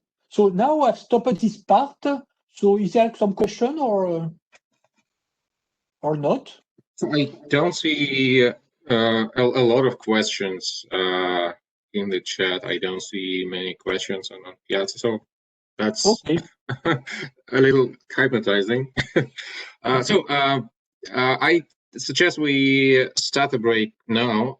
Okay. And then when we return at 11, will it be possible before you start the whole X-ray Raman topic, you show some demo, some tutorial on the XANES calculations, and then once we're done with this practical part, we'll move on to other spectroscopies. Okay.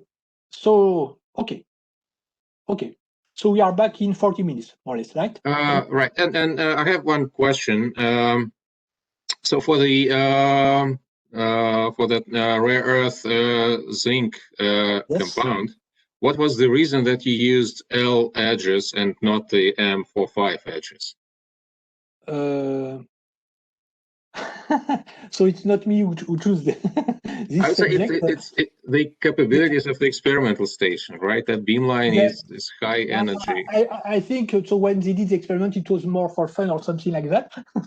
And the idea at this time, I think it was more fundamental interest to see the effect of quadrupole, dipole. It was more for the technique, I would say, to say. Of course, to probe the magnetism of rare earth element, it's better to use M45H. You are right, of course.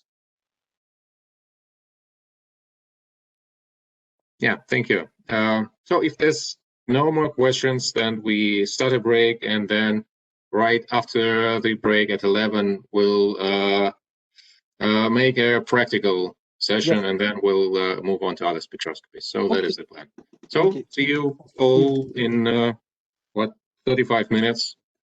Okay.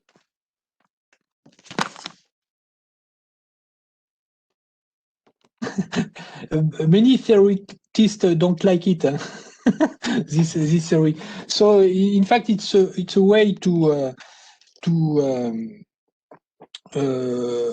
take into account correlation effect in the localized level.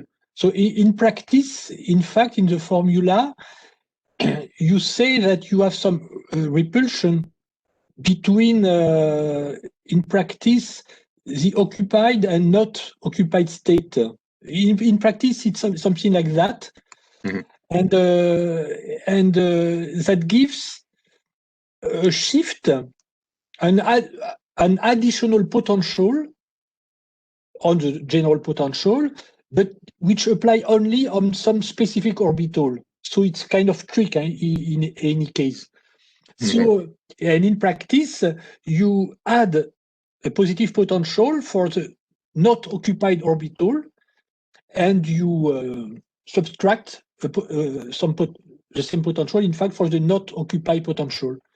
And this mainly increase the gap, in fact, for insulating compound. In principle, it must be used only for insulating compound, but people use for anything, even to make that the gap appear. Right. But in principle, from the formulation of Hubbard at the beginning, it was for insulating compound. Mm-hmm. And people using something that they don't clearly understand, so they try here and there, and then yes, I've seen it many times. Say we use this approach, but it's not supposed to be used like that. Yes, indeed. But it's in fact it should be used yes, so mainly for insulating compound and for localized orbital. It means, for example, for the F or the D for the 3D elements. But often I see that for the P of the oxygen or for anything. So indeed, if you add a parameter, you can always improve agreements. that's true. But anyway, the idea is probably good, the general idea, if you use when you are allowed to do. For the oxide, for example, on the metallic element.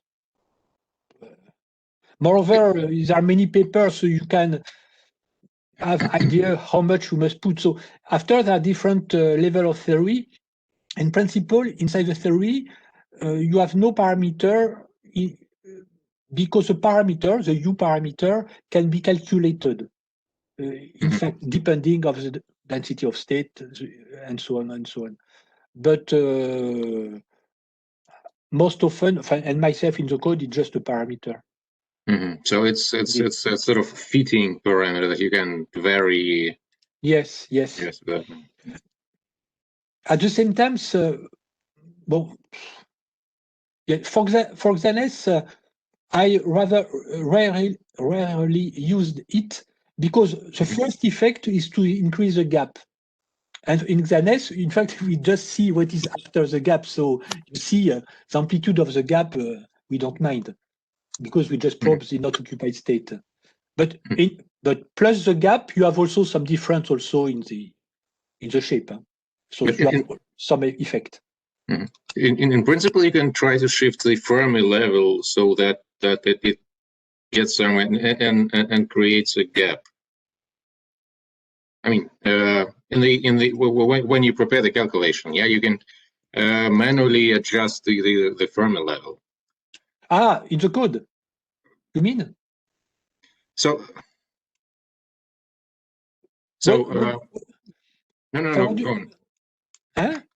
Yeah, please proceed. I'm listening. No, but in principle, the Fermi level is just calculated. So you, and after, so in the code, I think if you were speaking about the code, yeah, it's always because now sometimes we adjust the Fermi level mostly because the spectroscopy is not done in the ground state. And our approach is DFT and work with some way, some approximation on this excited state. And for this reason, it is adjusted. But in that case, in fact, I prefer to call it a cutting. It's why the keyword in the code is E-cut, because it's not exactly the Fermi level. Fermi level is for the ground state. And in fact, it's a bit a trick to make a calculation of a spectroscopy, which is fundamentally excited, and we do that with a ground state theory. I do that in a ground state theory. And well, yeah, thanks. I didn't have a chance to look through all the examples. Yeah, maybe we'll start with something relatively simple. And I don't. Are there any XMCD examples in the? Yes, there was. Yeah, just. Yes, it was with the rare earths, zinc.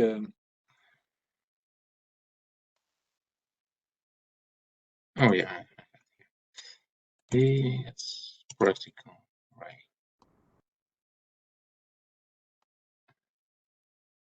So yeah, in this practical session, can you quickly touch on how to prepare that input file for the XMCD? Oh yes, I do that. Yeah, I do that. In fact, I think what I go to do, I will not do the remaining part of the course. I don't think, because I will not have time. If we have time, maybe. Yeah. And but I will start with there is just some slide just to present the tutorial, some words about the code, but just on the practical side. And after I will do the exercise really. Okay, yeah, great. So we have a few minutes left. Let's wait till everyone comes back and we'll return. I can see Stephanie. So I believe people will have way more questions after the practical course, because I personally had this class of questions about FDMNES. Not much about theory. Okay, that's more or less standard, right? But how to use and how to define the model I want to study. And I think that's where we'll have most of the questions. Yeah. Do you often have your own beam times on SRF, or it's mostly people that come to you with already measured spectra? No, in fact, thanks to the fact that I'm very closed. So first, at the SRF, there are some lines which are not owned by SRF, but by different countries. And in my group, there is one guy who is in charge of one of these lines. So it's very, access is easier. In other group of my lab, another guy, Jean-Louis Asman, is also in charge of another line. So I have some possibility to work, on time for the users, not for the users, for the people. Okay, so I have easier access, in fact. And moreover, I go rather often because I have many collaborations, so I go very often to the lines and so on. Oh, I see. And moreover, actually, I spend one day a week. Not actually because we are confined. Right. We have the confinement, but I have one office at the SRF, so I visit often the lines just to discuss or things.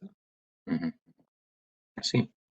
Okay, so it's 11. I know people will keep returning, but it's time to start. So we'll now proceed to the practical course on FDMNES. And then if there's any time left and Eve has any power to go on, then we'll maybe touch on other spectroscopies as well. So now to the practical part. Eve, take over. Okay, thank you. So first, just some slides, but it's just on the practical part, just to explain things. So FDMNES, so it's already rather old, but it has changed a lot. So we start to work on this 25 years ago, and we get the first version of FDMNES. So at the beginning, it was on XAS spectroscopy. Then in '99, we had the resonant diffraction. And then the year after, so there are two theories in it to make the calculation, and I will show how to go from one to the other after. So one is the FDM, so finite difference method. So it's a more precise one. The other one is multiple scattering theory. So there are many things in this code. So you can work with magnetism, spin orbit, and so on. Space group symmetry analysis is automatically done. So for the users, it's transparent, but it means that calculations are easier to perform. There are also fit procedure. I don't use that so often because it's difficult to fit in XANES more than with automatic fit, more than in XAFs, but there is some fit. It's possible to fit atom position of kind of broadening, things like that. Calculations are self-consistent if you want. And so you have the LDA plus U. Yes, so it's not only DFT, you have also time-dependent DFT, which apply for L2-3 edge of 3D elements. So it's not the best theory, but it gives an improvement. And now you can also calculate X-ray absorption spectroscopy, X-ray Raman, surface resonant X-ray diffraction. And you can calculate also the so-called crystal orbital occupancy population. It's a way to calculate the covalency with the neighboring atoms and you can also have the density of state projected onto the atom. So here are all the codes. So FDMNES is DFT, time-dependent DFT. It uses multiple scattering, finite difference method, and it's self-consistent. Okay, it's just a repetition. So yes, now I want to precise one thing. Because FDMNES doesn't work in reciprocal space, it works in real space, like FEF, for example. It means that even if material is periodical, it's a crystal, I don't use this periodicity in the code, but calculations are done around each absorbing atom. And so we define a sphere around the absorbing atom we choose with different radius. For example, you have the one here at the center, and we do usually calculation with different radius, increasing the radius up to convergences. So you will see in the data file, you have this radius parameter. But because we did a lot of calculation, we know more or less what kind of radius we must have at the end. So we start usually with a small radius. So calculations are very fast. Then we increase the radius up to convergence. And typically, convergence is reached at 5, 6, 7 angstrom. So it depends on the material. Now, to save sometimes, in principle, you have your sample, some unit cell, and you have different absorbing atoms in it, in the unit cell. So the signal you measure in the experiment is the sum on all the cross-section of all the atoms inside the unit cell or in the molecule, if it's a molecule. But the code do that automatically for you, so you don't have to say, I want to calculate just this one, and after I will have to sum. No, it's done for you in the code. So you just say, for example, I want to calculate the edge of the zinc atom, for example. So the code will look for you all the zinc atom in your unit cell or in your molecule. It will check if some of them are symmetrical, one versus the other. So use the point group symmetry or the symmetry of the space group symmetry, depends. And so it makes all this calculation and at the end add all this contribution. And but if you are interested by the signal of one side or the other side, you can have also the output of each of one. Sometimes it's interesting. Now, to work with FDMNES, at the center you have the code, the executable. So it's a code you need to write in data file, and you obtain output file. It's not a full screen beautiful code, so you will have to plot with your own code for plotting. What is important is that your executable is in the same folder, same directory that this FDM file .txt, because in this FDM file .txt is written, in fact, the name of the true in data file, and this one can be in any other directory. But I will show after. Okay, so you run, calculation is finished, you are happy. Sometimes when there is a mistake in your in data file, for example, you put two atoms on the same position, or you make a mistake in the data file that the code can detect, the code stops, but you get an output file in the same directory called FDMNES_error, and you open it, and sometimes you can check what is the mistake. Okay, now when it's okay, you get different output file, and the minimum is in fact 3 output files, this one. So they have typical name. I go to explain how we give this name after. You have one, it's the cross-section before convolution. Maybe you remember I said that you have 2 parts in the calculation. The first one, you have the signal, but without the convolution. So it's this output. And then you have the same, but after convolution. So with _conv, it's always the name. And also you have a third output file with _BAV. It's like the French word bavard, which means talkative. In fact, it's many details about the calculation. And sometimes you are not interested at all to see what is in it, but sometimes some information can be useful. And after, depending of special demand you can have extra output file, but we'll see that after. Now, about these input files, the main input file. In fact, they are rather simple. So it's not a full screen code, as I said previously, but I've worked a lot in order it is easy to use. I hope it's easy to use. So you have different, typical input file look like that. So you have typically keywords, file out, range, radius, quadrupole, polarization, molecule, convolution, end. When we reach end, it's finished, of course. So file out, it's a keyword just to give output file name. Okay, so it can be in a subdirectory like a sim, but you can give any name, of course. Okay, now, like in the experiment, you have to define an energy range. So this energy range is not in a photon energy, but in photoelectron energy, 0 being the Fermi level or the last occupied orbital. if you think in terms of a molecule. And also, so it's in EV, electron volt.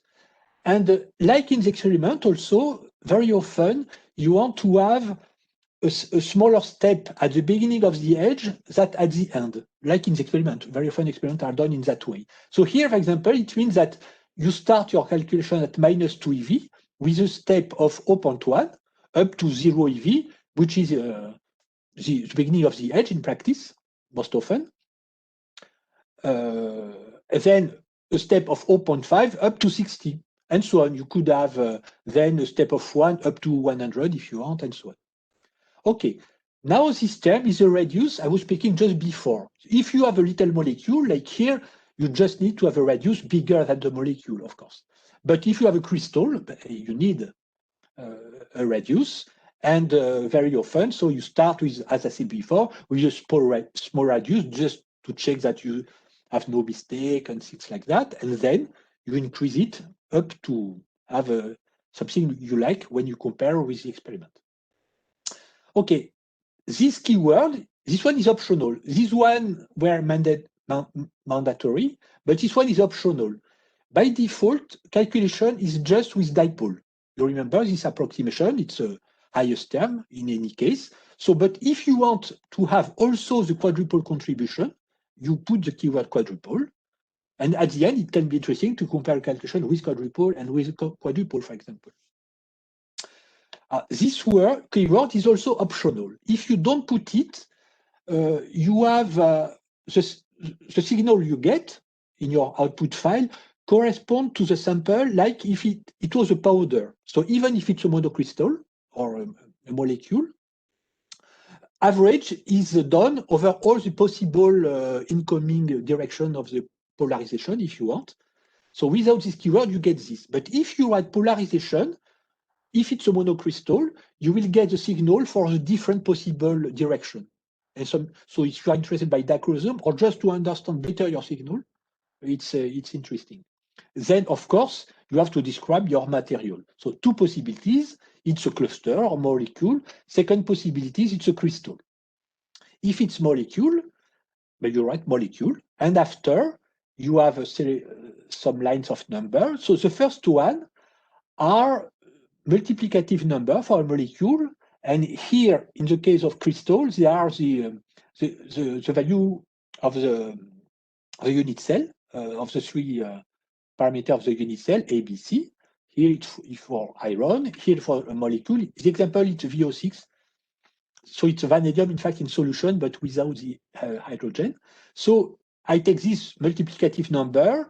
Here are the angle of my basis. So it's cubic, like in magnetite. So then position of the different atom. First column, atomic number. So 23 is vanadium. It's at the center here. Then oxygen along X times 2.16 angstrom. Yes, here it's in EV, and all the remaining number are in angstrom.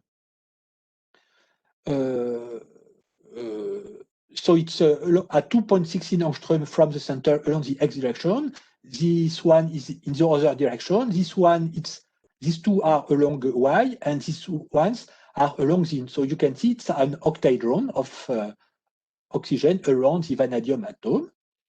Then this one, it's an option, but often necessary. So it's to get the second step of the calculation and to get the convoluted spectra. Now, another example of a data file. So it's more or less the same, bigger radius. Yes, here the keyword green. If you have green, the calculation will be done so using the multiple scattering theory. Okay? Without green, it's a finite difference method. So in that way, it's faster. In that way, it's longer, but more precise.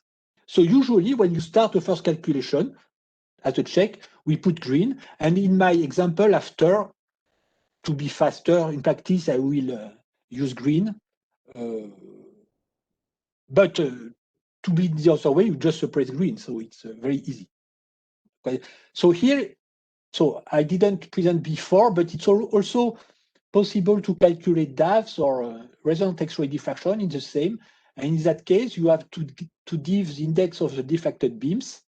And after you have two code to say how is your polarization incoming and outgoing, one means sigma, two means pi. So for people doing this kind of spectroscopy, they understand what it means. And also, DAV signal depends on the azimuth of the incoming beam versus the sample. So it's an angle of rotation in degrees. Okay, but maybe we will not do so much DAVs after. But this part here apply also for XANES. So for a crystal, you have two ways to describe your material. The first one is to give all the atom of the unit cell, like here, if it was a unit cell, but you would write crystal. And in that case, you don't have to specify the symmetry, the space group, but sometimes it's simpler to give only the ABC value of the parameter of the unit cell and the angle, and only the non-equivalent atom. For example, here you have the iron, which is in the octahedral site. I know that it is the octahedral site. You have another non-equivalent iron, which is in a tetrahedral site in magnetite, and then these one are the oxygen. Okay. Now note that the order, the format doesn't is not important. Capital or small letter, it's not important, and also the number of digits in the number is not important. So nothing is important. The order between the keywords is not important. You can write convolution at the beginning. There is nothing special important in this aspect. Yes, if you have an exclamation mark, it means that it's a comment. So, for example, if you want to suppress quadruple when you make a test, you can suppress the keyword, but you can also just put an exclamation mark just before, and so it's not read. Okay, okay. And about the crystal, the periodical, it's also possible to directly import the CIF file. To do that, in place of the crystal keyword and the position and the space group, you just write the keyword CIF file, and then you write the name of the CIF file you have after somewhere in your computer with a good directory to go in it. So it's absolutely equivalent. Okay. Now a note. Well, here example will be done just on a laptop to go faster. But people who want to run on cluster of computer, they need to go to the site of FDMNES, download. You have two possibilities, or there is an executable parallel version of FDMNES. You can directly download it, or if you are a bit informatician, you can use all the Fortran files, which are in the usual folder, and compile and link it. But you have to know that you need LAPACK and MEMS library, and MEMS library is a bit difficult to compile and link, in fact. So very probably you need some expert to do that. But the code is in many synchrotron, in fact. So most often people have not to do that. Okay, what is important just for this part to run? So you have typically Linux command to execute FDMNES, but because it's in parallel, so you can have use, for example, 16 processors in parallel. So the way to run it just in that way, but it's something of Linux.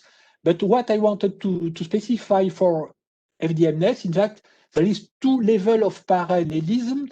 The first one, because we calculate at different energies, the first level of parallelism is just to calculate first energy to one processor, second energy to second processor, and so on and so on.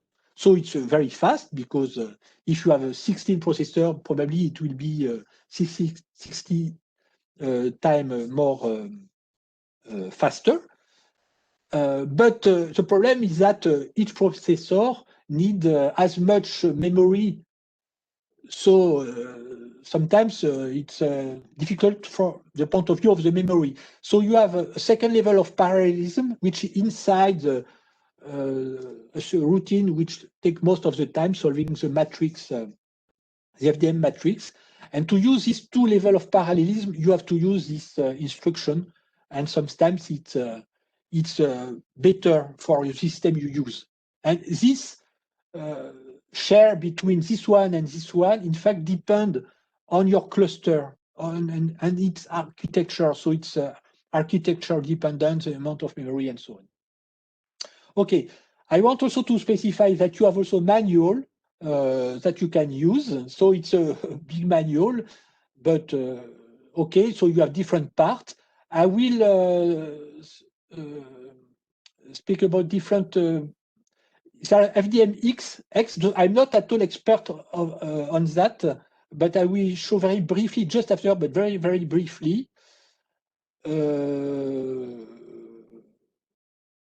Yes, and there is this part which is maybe very important to read. It's some advice. And you, how to make the best simulation calculation. It's very short, it's just 4 pages, but it's useful to read.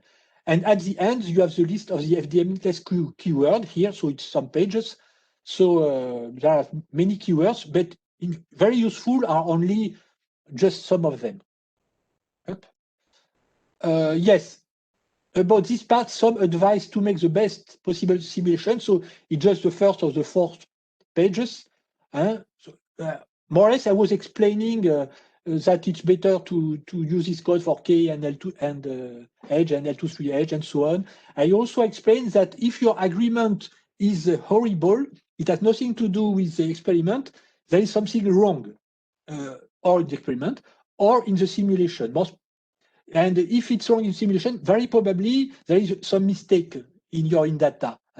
So it's a main message. After I explain the way how to improve the simulation, but we'll go to do that in the practice. Now about FDMX. So it's an extension written by, so I'm co-author, but in fact it's mainly the work of Chris Chandler and Jay Burke in Melbourne University. And it's an extension which permits to make FDM calculation also for the XAS, the extended part. To enter in this mode, so you use the classical indata file of FDMNES, and you just add at least 2 specific keywords. There are others depending on what you want to do. It's FDMX. So if you have this keyword, you are in the mode of FDMX, and also FDMX_pros, because this one is also very important, because one of the interests of FDMX is that from the main FDM calculation, then this output is reprocessed in some way that you improve the way how temperature effect or background effect, inelastic effect, and so on, they are better taken into account. Okay, so but it's very specific, and I don't know this so much, so I will not go further. If you have questions, the best is to ask to Chris Chandler, in fact, in Melbourne, for practical use. Okay, that's done for this.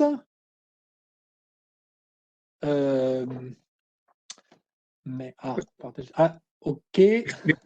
Before we start, we have a couple of questions, if you don't mind. Yes. Okay.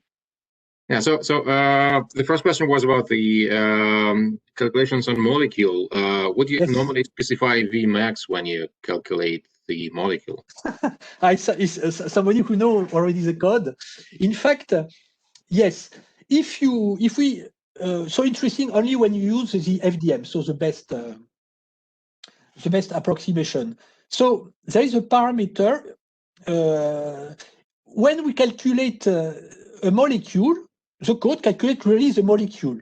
So if, for example, you have VO6, as we go to do after, if the vanadium is in solution, in fact, it's in water, and there is no vacuum around the VO6 molecule. And the code, if you don't say that there are other atoms further, that the first shell, it thinks that you are in vacuum. And so you have the increase of the potential going to zero slowly, and eventually you could even get in your calculation the readback series, the fact that the first level are not anymore, they are now bounded and not anymore can go freely because there are other atoms. So Vmax, in fact, is useful when you calculate with molecule, and if it's a small molecule, or rather small molecule, and that you are not in vacuum. In that case, you put Vmax. It's a way to decrease the potential to mimic an average potential due to all the other molecules at the border and after your molecule, far from the center. And by this way, so it's just a simple parameter, you write Vmax, and below you write a value, typically -6. But I know because I've done that a lot, and it improves your calculation. So it's for little molecule, in vacuum. Okay. Is there another question? Yeah, probably that was sufficient enough. And okay. Another, yeah, thanks for the answer. That means that was sufficient. Another question was about how to include temperature in theoretical calculation, but I would generalize it to more external parameters. How to consider the temperature, pressure, magnetic field, how to define the solve when you come to a calculation. Can this be directly or just Okay. Me, I go to show with an in-data file. It will be clearer. Could you share the screen now? Okay. Yes, I have to share the screen. You got it now? Not yet.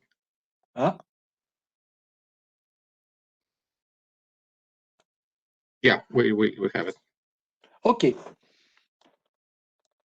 So I go to answer your question, but beginning the tutorial. But I go first to answer to the question.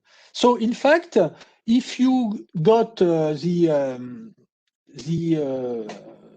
folder I sent for this tutorial, so you got this one, FDMNES Practical Saskatoon, and you have all this. So before answering, I present just what is in this folder. So you have some folder with experiment. I don't think we go to use it. Information. In fact, it's the same directory, that package that you get when you download the code, but with some extra information inside this information.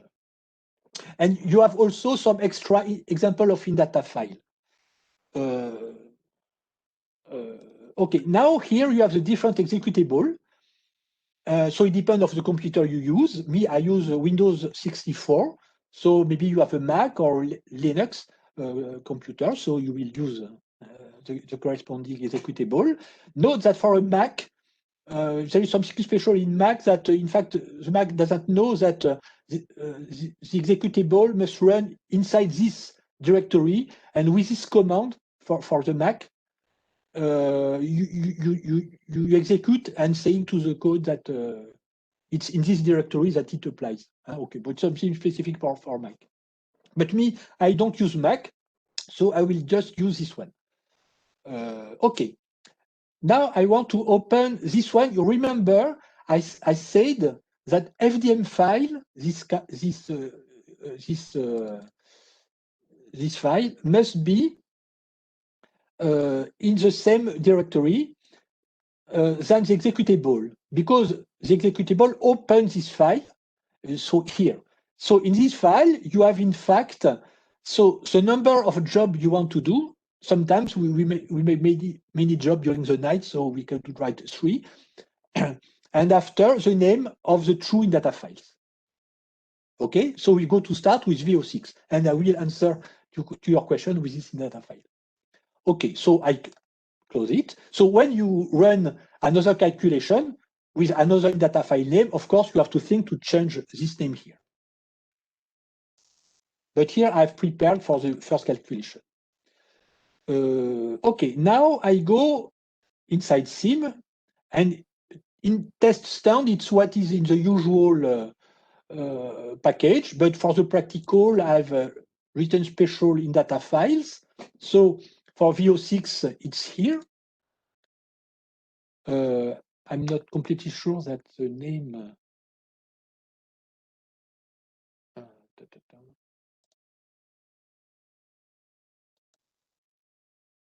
Item file.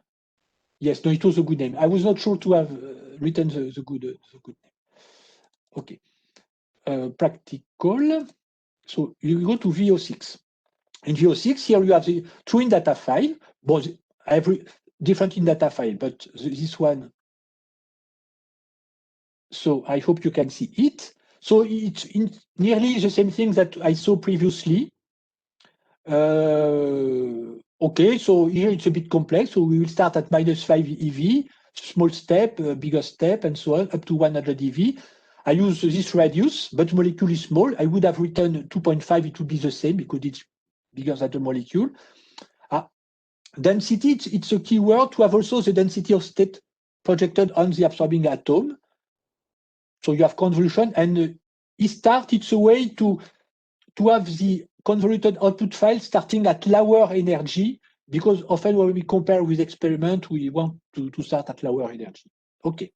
Now, to answer to your question, if so the way to take into account the temperature is rather crude, in fact, but it's, I would say, anyway, a good approximation. So if you want to have something very precise with an harmonic displacement or things very precise, you would be obliged to make different calculations with different position of the atoms and make an average. But you have anyway a simpler way, if you are not asking too much, I would say. It's an approximation where you consider an average displacement using the keyword apps U ISO, and below you write the average displacement square. It's the same kind of value which are given in the CIF file. People making optimization, you know, in crystallography, they also fit optimize the average displacement in the atoms. And below you write a value you think possible, I don't know, 0.05. You have to think that it's angstrom square.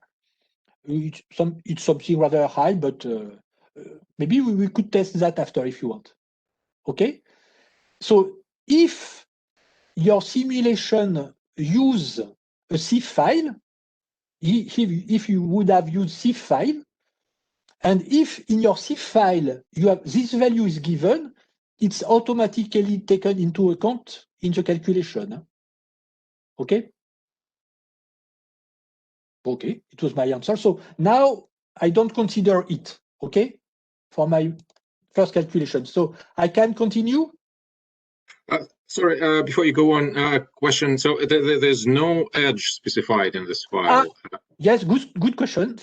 Very well, thank you. Indeed, by default, it's a K edge. Mm-hmm. Okay, so if you want another edge,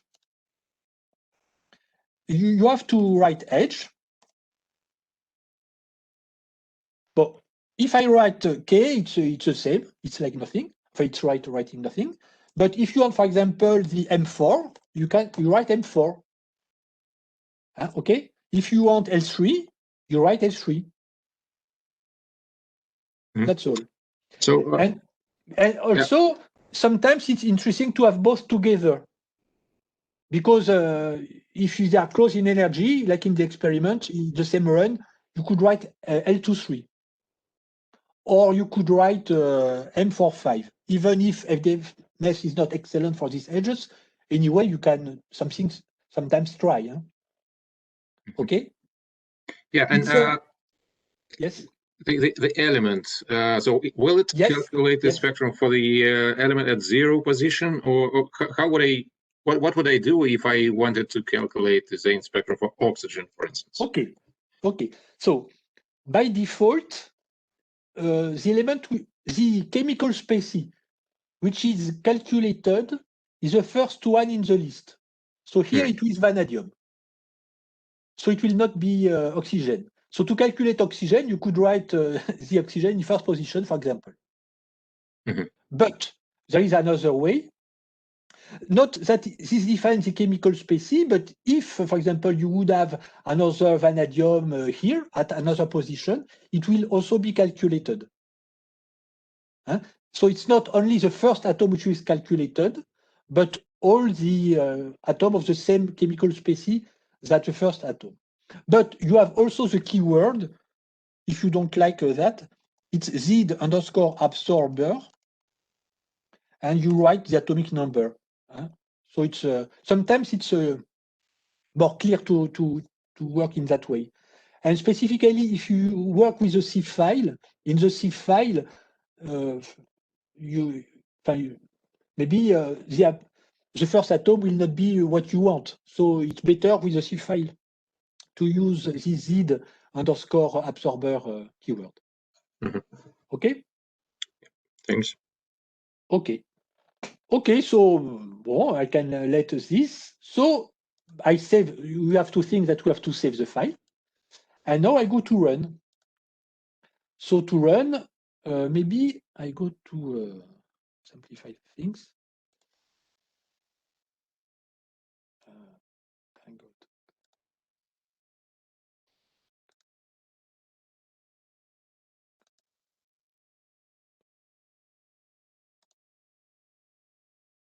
Voilà, bon, it's the same folder, but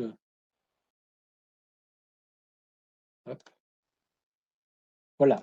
So to run, I just click because it's ready. My data file is ready, so I just click, and maybe it was. Yeah.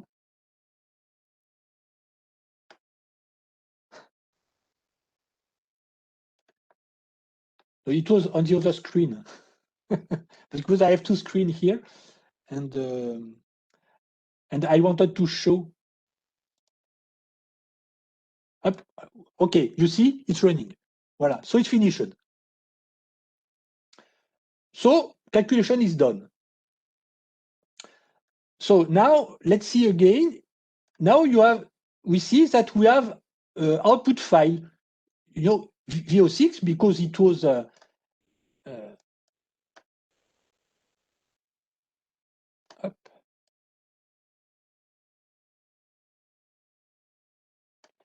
but it was our output file name. We just written VO6. So the name are VO6 with different extension. So this one is what we saw briefly on the screen. So it was the calculation before convolution. Here are some, there is one line, things necessary for the convolution step after, then energy, then cross-section, and unit is megabarn. Then you have the same thing, but after convolution, so there is not anymore the first line, energy, cross-section in megabarn. Third file, it's _bav, so it's the one which is a bit verbose, so you have many details, so it's a huge one. I will come back after on this one. And then, in that case, yes, we have also this one. It's because we have written the keyword density. So here we have the density of state projected on the absorbing atom in columns. I will go back on it after also. Okay. Now maybe it's more interesting to see how look this spectra. So I use Kaleidagraph. It's here.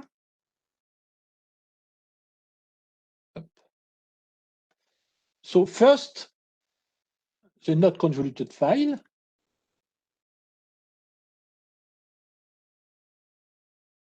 Okay. I also go to plot the convoluted one. Okay. So I plot them together.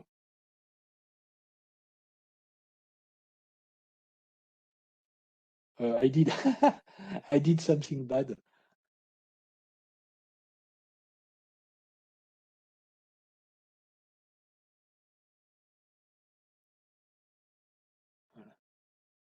Okay. So how it looks like?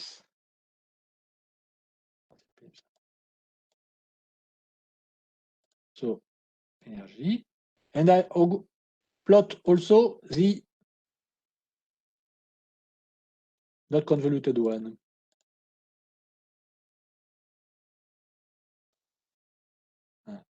Oh. What is good with the practicals is that we do true mistake, and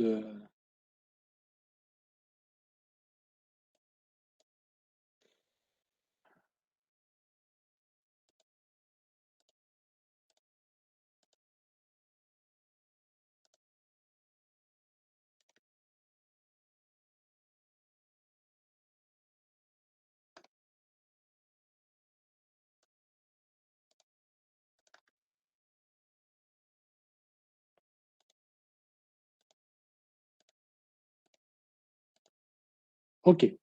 So I've plotted together the convoluted and not convoluted file. So first things, you can see the difference between convoluted and not convoluted file is huge. So when you want to compare with experiment, of course, you have to use a convoluted one. And you see that the effect of convolution is very important. Okay. Second point, in fact, so I focus here. In fact, in the convolution process, there is not only the convolution. During the first step, before convolution, in fact, we calculate the formula, of the cross-section. So the transition between core state and final state, but we don't take care of the occupied state. So in fact, the formula is also applied for occupied state. And these peaks here are in fact transition towards occupied state. And so they are below 0 is the Fermi level. So they are below the Fermi level or the last occupied state. And so they are eliminated during this convolution process. So in the convolution process, you have first elimination of the occupied state. So these huge peaks disappear, and then the convolution. So what is important is here. So when you get that, if you would compare with an experiment, very surprisingly, your black curve here is very close to the experiment. So it's very, in fact, fascinating to think that with such a brief calculation, it's vanadium in solution. In fact, we consider only the vanadium atom with a surrounding oxygen shell without any hydrogen, and it's already pretty good. There are some differences, of course, but the main shape is there. And what is the main shape? So you have this little white line, a shoulder, this hollow here, and then a second bump. And when you are used with XAS spectroscopy, when you see that, you think, oh, it's an octahedral surrounding around the absorbing atom, because this shape is typical of a octahedral surrounding. So first message, XANES is really a signature of the geometry around the absorbing atom. Now, depending of distortion and so on, this shape will change, but mostly it will be always in that way. Okay, so it was my first calculation. Now I have a little program that I go to follow more or less. So, but if you have some question, of course, maybe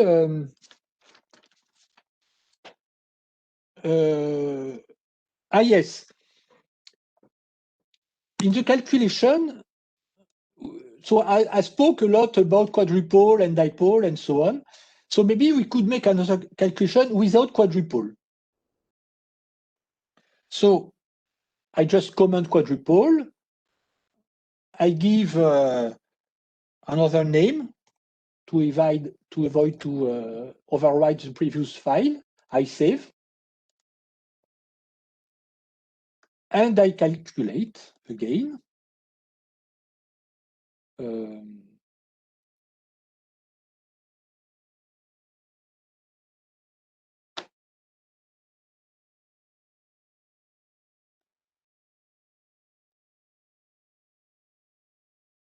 Okay.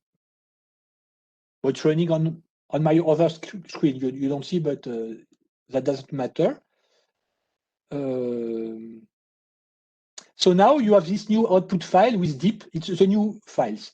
So I go to plot also the calculation with the dipole approximation.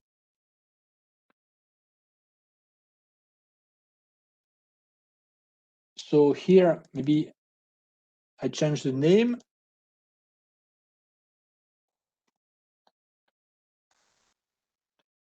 Okay, and I plot on the same graph.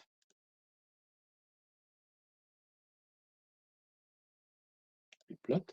So it's a blue curve, and you can compare with it's the not convoluted one. You can compare with the red curve, which is just beside. So you can see nearly no difference, but here, in fact, the only difference are at the pre-edge. So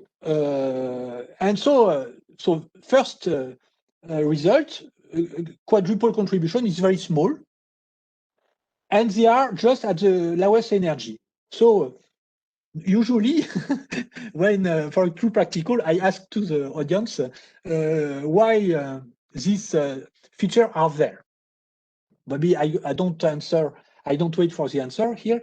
So if we think about the selection rule for dipole and quadrupole, by selection rule at a k edge for the dipole, what we probe are the p state, and for the quadrupole, what we probe delta L equal +2.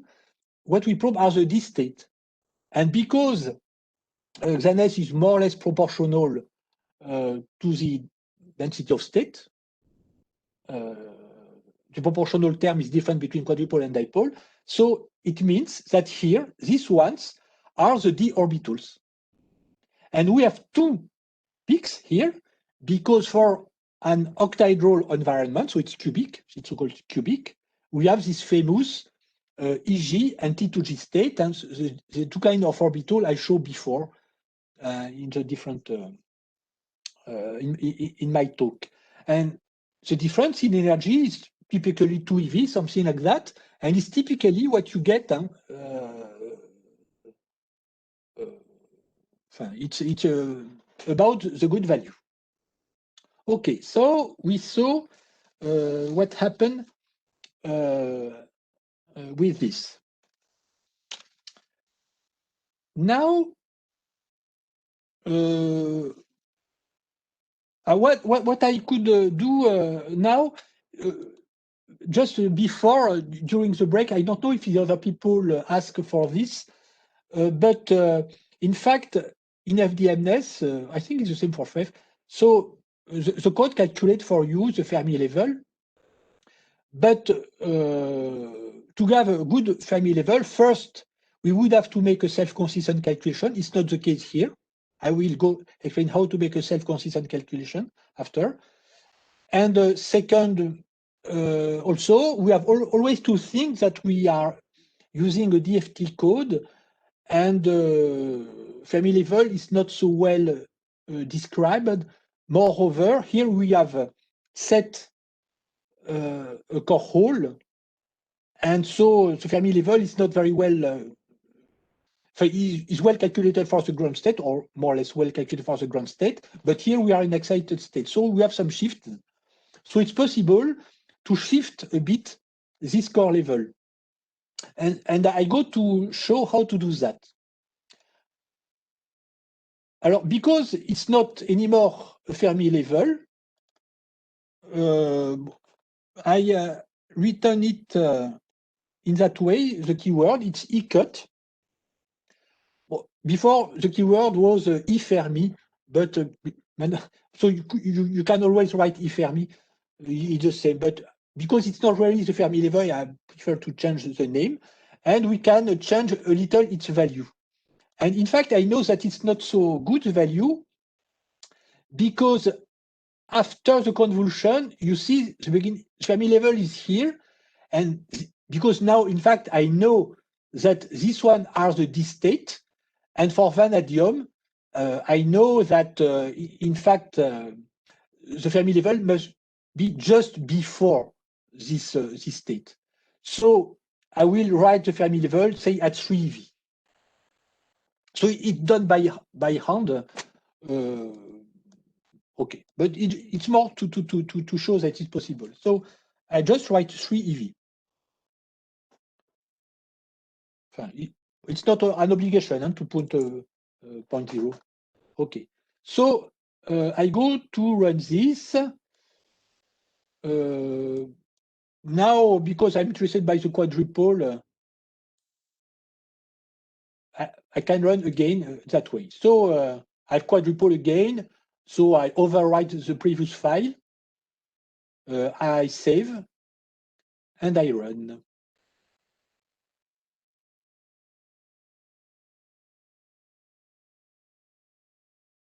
It's done. Up. Now, so in fact, the effect is only on the convoluted spectra. It's not on the other. So this one is a new.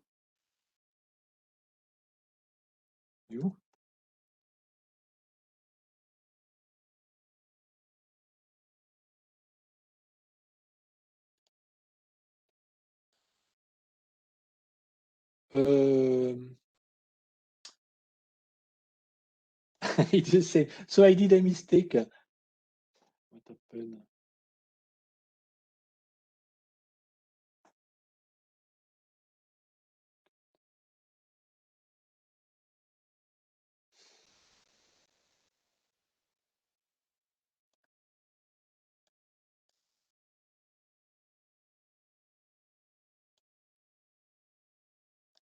Ah.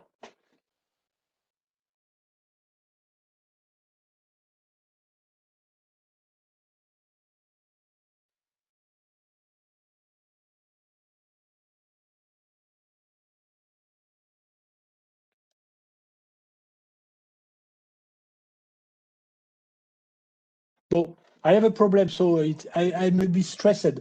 I will try to find the mistake after. Okay. So I prefer to continue. Sure.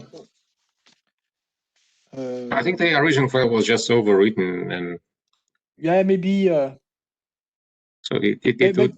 it's a bit strange. Okay, okay, I will see later. Huh? Okay. In principle, it works. I don't know. Probably did I save the? So save this new to the same file. I think that was the. Well, I just try another time. It's,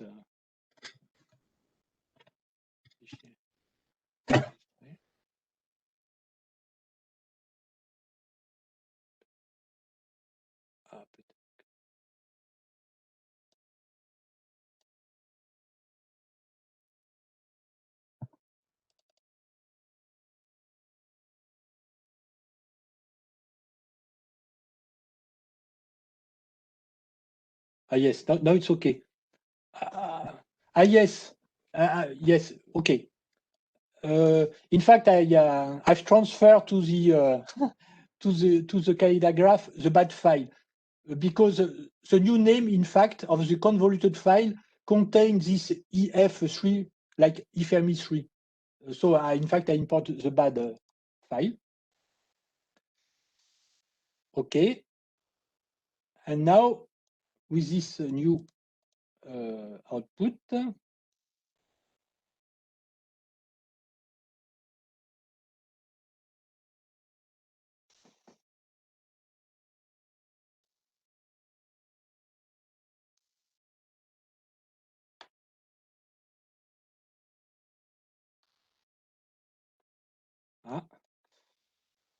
Okay, I have a problem with Caleda graph, but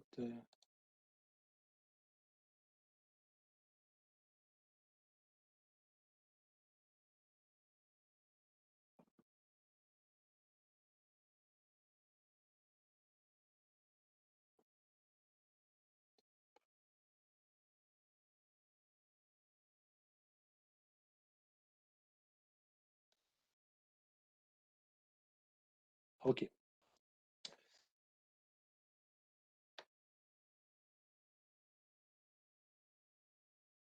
Okay, so you can see the effect. So the green was the previous calculation, and now after convolution, so it's just after this feature.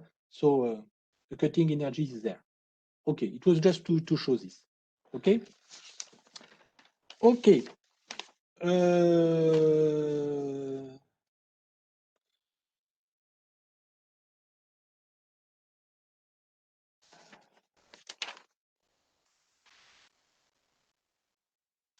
Now I go to modify a bit my in-data file, because during the so I was explaining that it was possible to make calculation dichroism. So to make dichroism, we have to specify specific polarization direction. So how to do that? The keyword to do that is polarization or polarized, it's the same. And so polarization depends, if you have dipole, it depends on the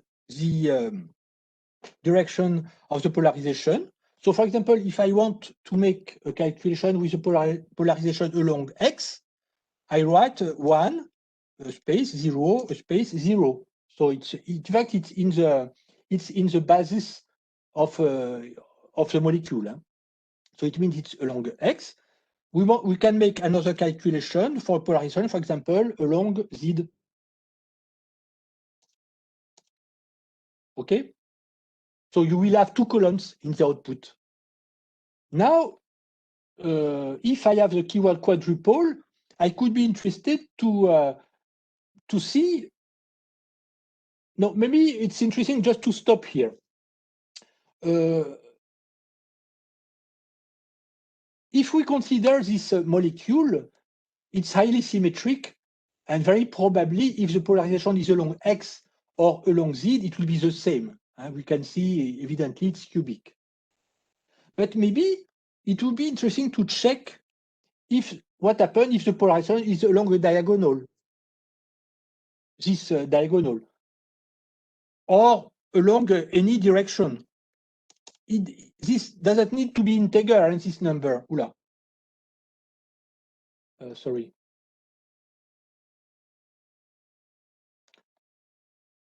So polarization in principle is a unitary vector, but it's just a way to say that you can use any kind of direction, and after normalization is done inside the code. For one-on-one, it's easier to write than 1 over the square root of 3, of course. Huh? So it's why we write in that way. So maybe we could think that result could be different. So let's check. So here and that again.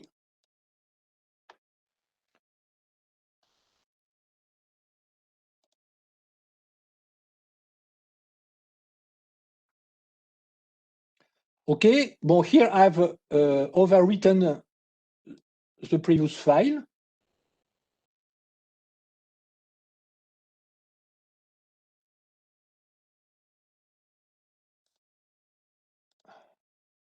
Well, here I go to plot only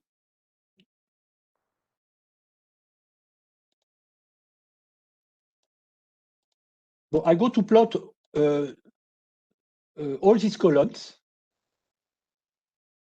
Okay. Maybe I wanted to show something in the output file. You can see, well, here it's not well aligned because it's just because of my editor. But you can see that you have all these columns depending on all the polarization you demand. And in fact, what you can check that result is exactly the same. So why? But it's because symmetry is cubic. For perfect octahedron, symmetry is cubic. And when symmetry is cubic, it's isotrope. So it can look strange, like even for any polarization is the case, but it's a general result for X-ray, for optics, for anything. So it's a way to check that your material is cubic, even if it's a crystal, if it's a symmetric cubic, results will be isotrope. Now, we could make another test with the same data file. I could think also, is it true for the quadrupole? Maybe yes, maybe no. So, so I would like to make a different calculation for the quadrupole. So, if I write only three number here, 001, so it's a polarization. But if I want to have also the wave vector, because the quadrupole depends also on the wave vector, maybe you remember. So you have to define the value of the wave vector. No, I don't use. Well, for some reason, I go to calculate this one.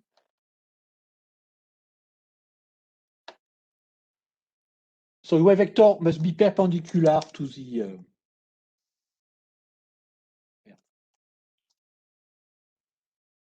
to the polarization, and I go also now to make a rotation by 45 degrees. So I write the polarization along this diagonal, and the wave vector perpendicular to it. Okay. I have a quadrupole. Okay.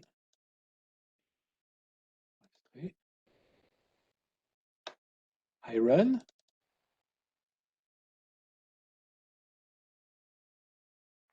Okay. Donc, I go to plot that again. Okay. So you can see for all columns, yes, you have the polarization now, and the polarization with the wave vector. So you can identify what are your columns. And so I plot all together. So this one, because no wave vector is given, it will be only dipole, even with the keyword quadrupole. But this one contains the quadrupole. And what I get is this. Okay, so differences are only in the quadrupole, and they are here. And so now you can see that my first polarization probe only this state, the T2G, and this polarization probe only the second one. So I choose this one because I knew the result, of course. But in fact, when we know a bit the symmetry and what we do, we can really choose our experiment to probe what we want. So it was what was done, example I gave before on titanium dioxide, in fact. A convenient choice of the experimental condition. Okay, maybe now we could have a look on another output file. It was this one, the SD0. So SD, it's for state density, is 0, it's because the atom is excited.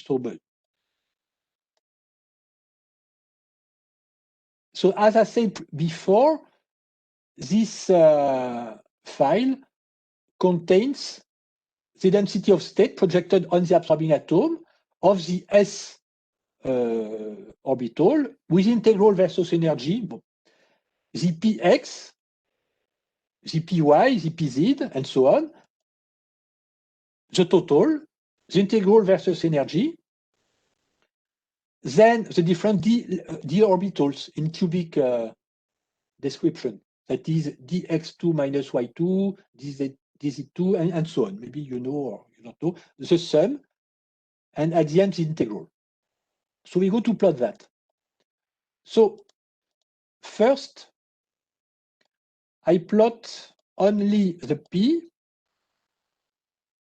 total P, total D, and the integral of the D.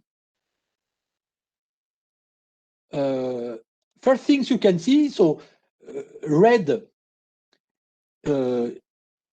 is the D. So most of the density of state are here. And in fact, it's just at the same energy that our two features. And so we are confirmation that these ones are the D state, of course. And it's more or less proportional as is expected.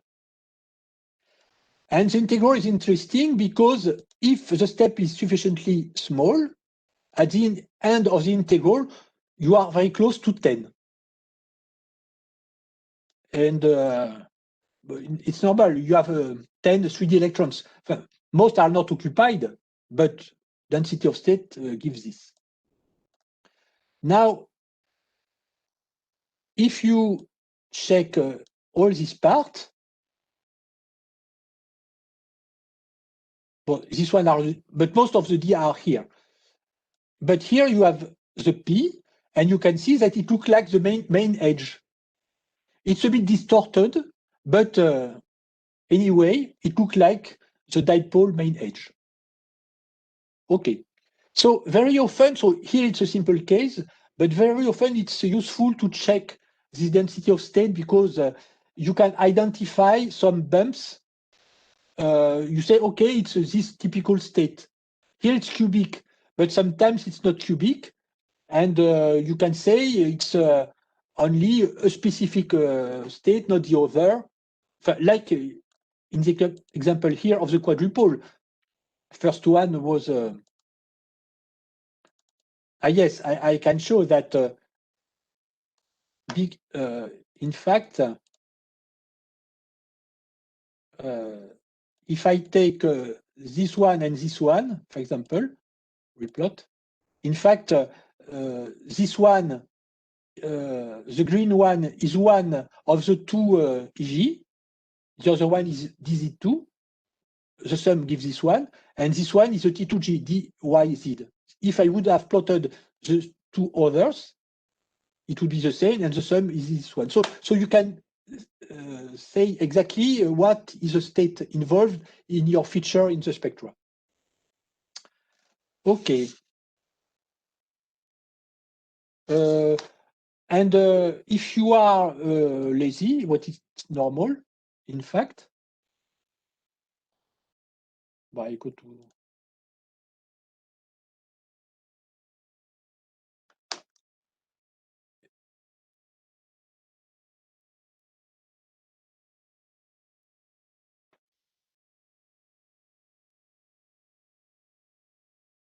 In fact, so me, I knew the solution, indeed, about what was a convenient direction to take. But if you don't know, if you are not very familiar, you can just write polarization like this, and the code for you will calculate the non-equivalent direction, and at the end make the average like in the powder. So if you do that again, so I save.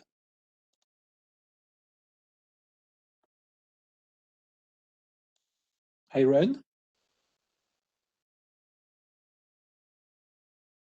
It's done. So the new calculation. So well, I take also the not convoluted because it's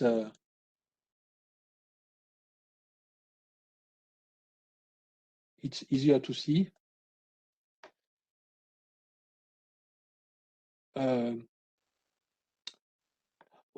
What is important is to show that, in fact, they are plotted in different columns for you. And at the end, you have the average. And so if I plot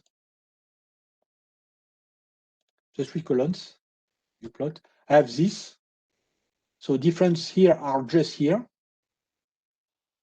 So you have the 2 calculations as before, the black and the red, and the average, what we had without the keyword polarization.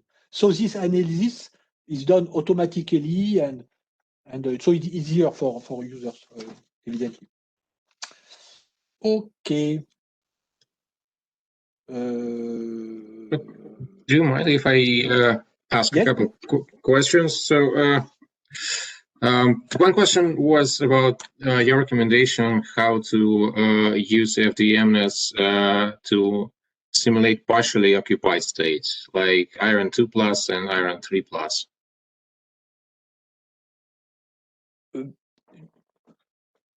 To use a what? Partially occupied sites. Like if there's iron 2+ and iron 3+. Okay. Yes, it's a funny question, in fact, for me, because yes, with FDMNES directly, partial occupied state, not only for FDMNES but for many code, it's something rather difficult to do.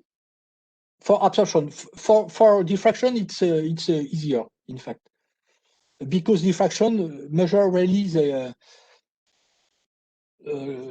average on the amplitude, but XANES, it's a sum of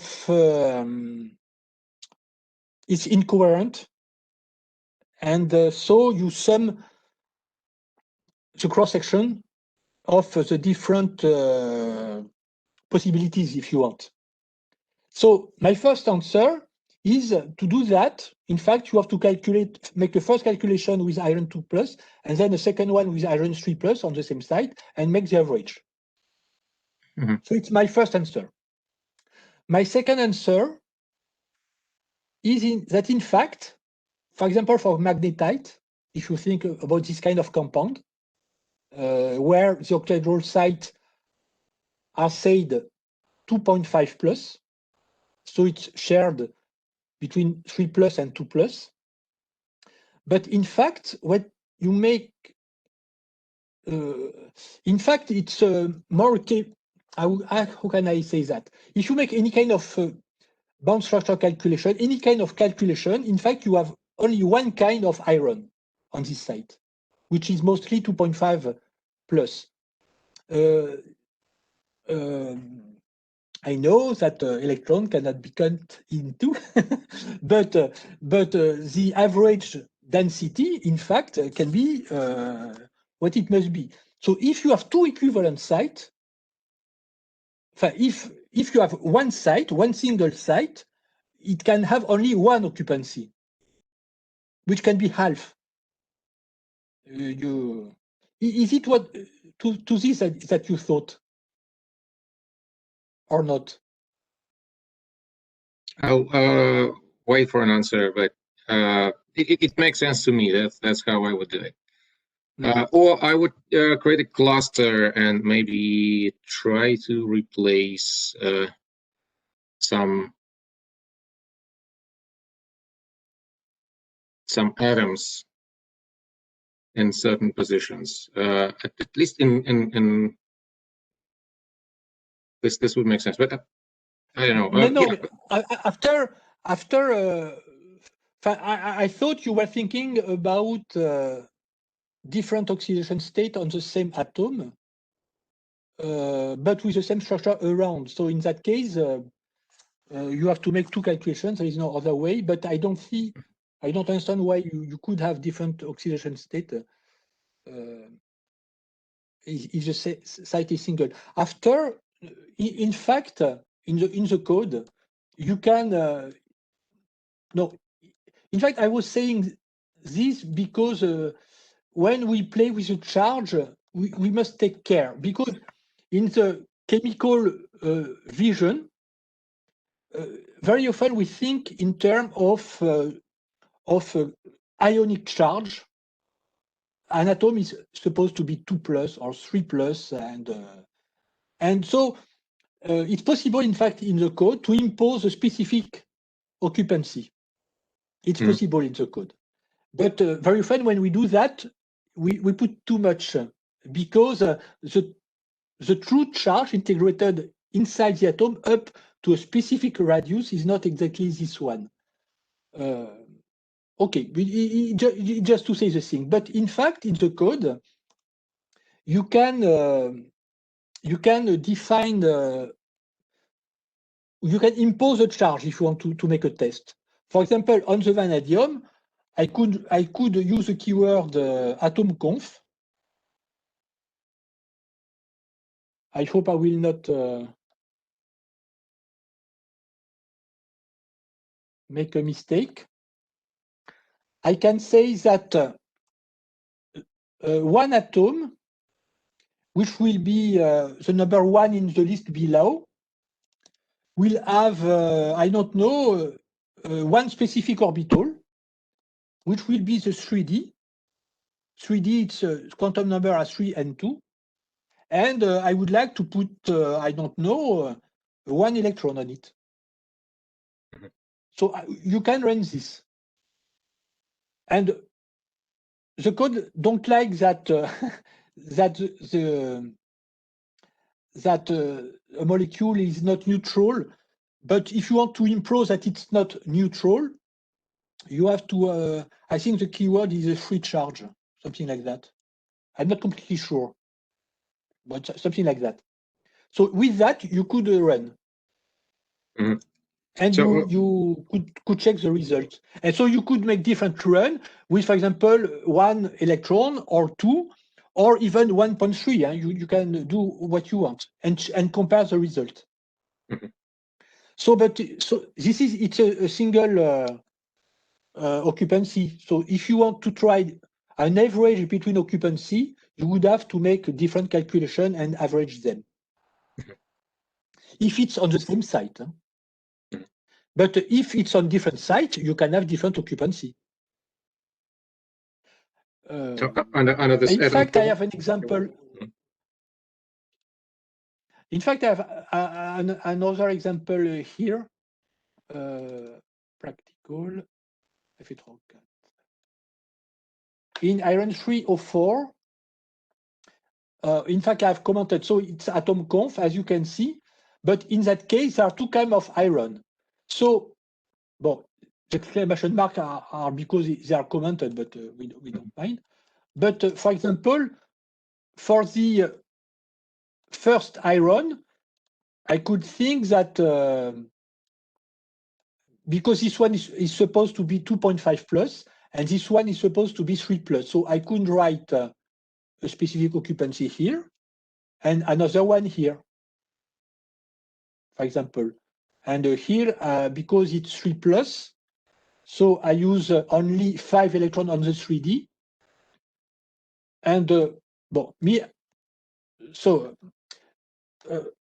say the truth, I prefer the atom is globally neutral. So I put the missing electron on some extra 4p orbital. But anyway, it's a way to have different charge on the 2 atoms, a priori. Mm-hmm. Okay? But in fact, I prefer that we don't use that, but for some test. And I prefer that people make self-consistent calculation. Well, the self-consistency in the code, maybe it's not perfect, but anyway, this tends to the convenient configuration. Okay? Yeah, thanks. Yeah, I didn't know that. So when in practice, when I make the calculation, so first step, it's a most simplest calculation without any specific keyword. Mm-hmm. Second, maybe I increase the radius, I compare to the experiment, okay? And third, you have to use self-consistency. It's one of the, it takes some time, in fact. It's maybe, it can be between 10 minutes, 15 minutes, something like that. So it's a bit long to make during the tutorial, but it's not extremely long at the same time. So, okay. Yeah, thank you. Okay. Okay. Just yes. Yeah. Maybe we could go on with the practical and then ask more questions afterwards. Okay. So I continue now to continue in the, maybe it's more something more for pedagogy, I would say. But it's my last example with the VO6. So maybe I could, I don't know if it's so interesting, but we could try now the iron edge. So I suppress this and this. So I have to write 26, of course, because yes, maybe it's it could be interesting to suppose I do that, and you see there is no vanadium atom here. So let's see what happened. So I make a mistake, just for because we do often mistake. So I make a mistake. I hope that. So I run. Yes, it stopped immediately. And there is this FDMNES error file. So I open it. Where is it? It's here. So you see this message. The atomic number given under keyword absorber is 23, and there is not such atom in the list of atoms. And so, in fact, when you start a job and it stops immediately, check that you have this kind of output file. And so most often it's a mistake in the data file. So I suppress it. So by this way, I see when one appears. So I suppress my mistake. It would be the same, for example, if you make a mistake on a keyword, so you would have also a message saying that this keyword doesn't exist. Or is not understood, at least. Okay, so no, 26. And now it's iron. Just to show very quickly something.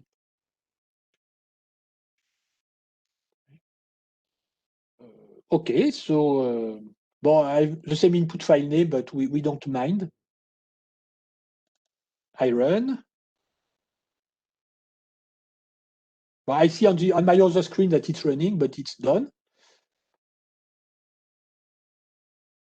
So now I have F6.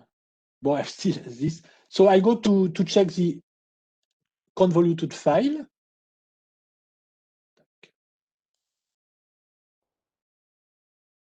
So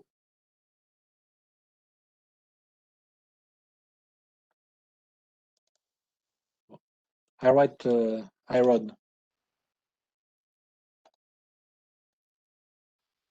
Okay.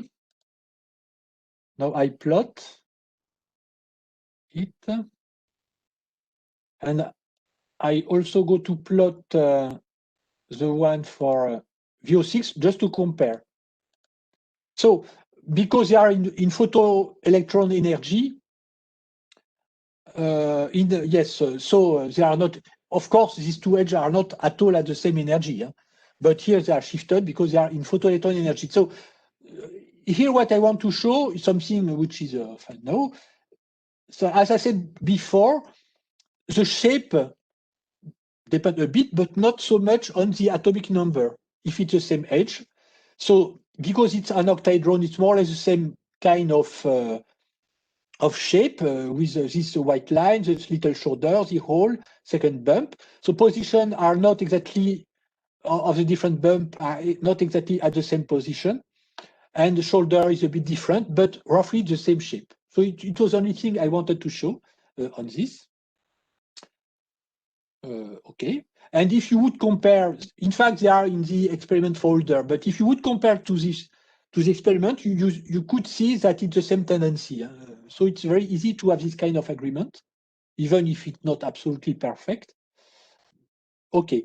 Now, another little exercise. So now, for example, with I continue with iron. Maybe I go to suppress quadrupole. I would like to see what happens if I make a distortion. For example, I go to make an no, I go to do another thing. So I go back with vanadium. And 23. Well, I suppress this one because I could make mistake. 23. I just want to show that it's possible to go at higher energy.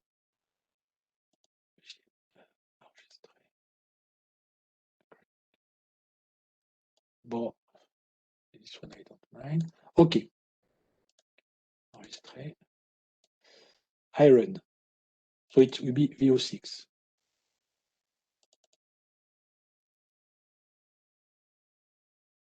Okay. Now I will change the file. So I will go to make a contraction of the sample. So it's something like 2 or 3% of contraction. Huh? Changing this number. A simulation of the pressure of the external pressure. Yeah, something like that. Or it's like if you wanted to fit, in fact, the interatomic distances. So I have a new calculation. So I give another output file name, 210, just to remember it is 210. So I save. So way to forget to save. I run again.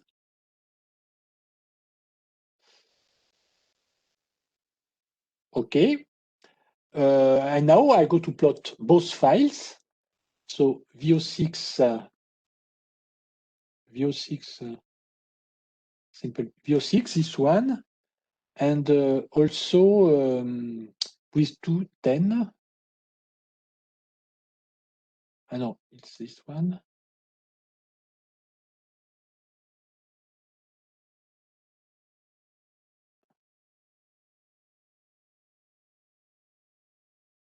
Yeah, at this one. Okay.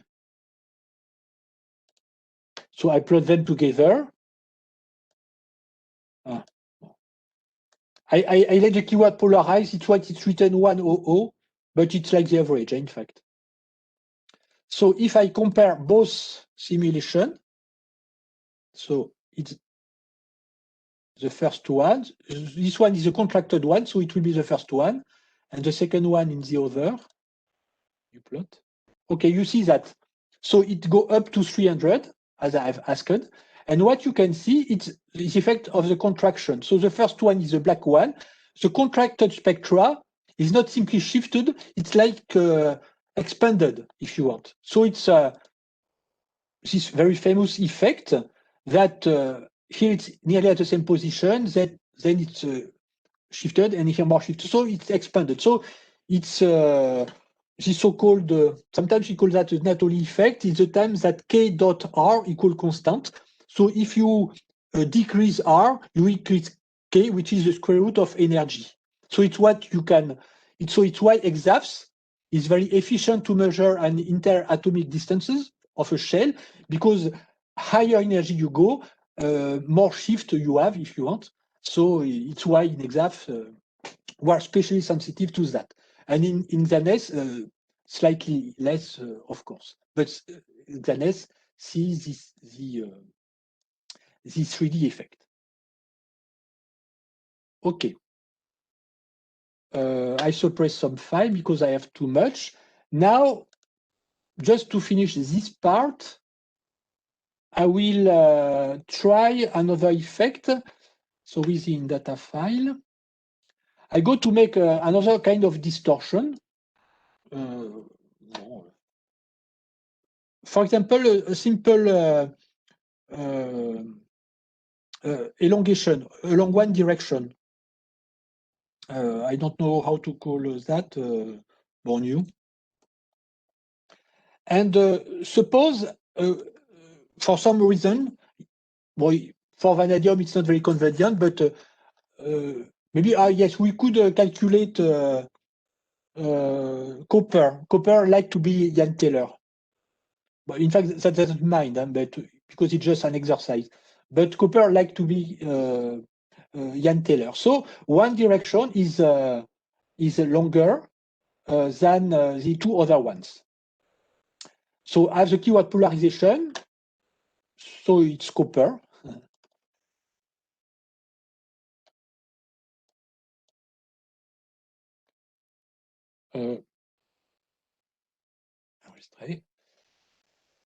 So iron.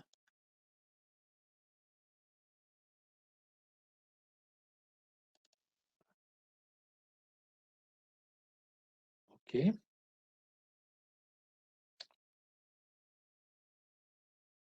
Copper. I have toujours this Fermi level set at -3, but here we don't mind. So you see automatically the code check that direction along Z gives a different result that result polarization along X.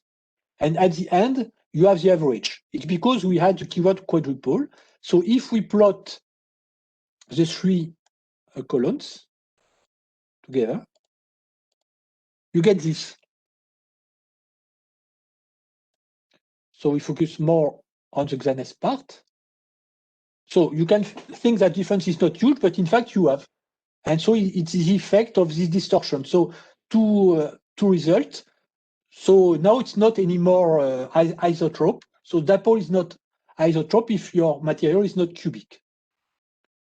Okay, it was just what I wanted to show.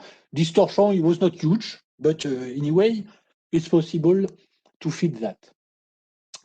Okay, I have more, let's finish this part. So it's already, in fact, I'm longer than what I thought.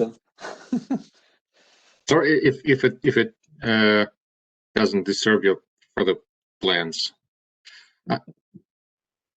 Maybe we could go to something completely different now. Yeah. Well, okay, maybe I remember that you wanted to see how it's possible to make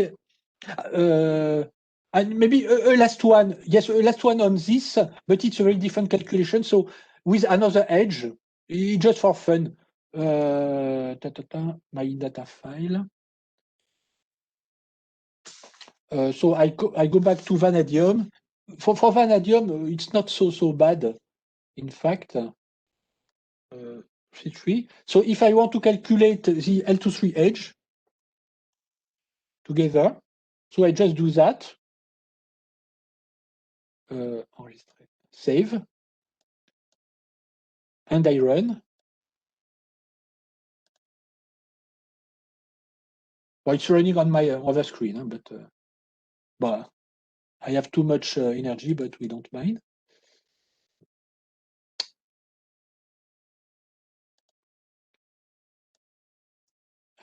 The name was just VO6. It was still with a distortion, but okay, we don't mind.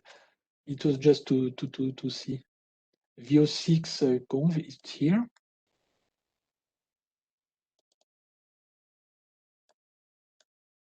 Okay.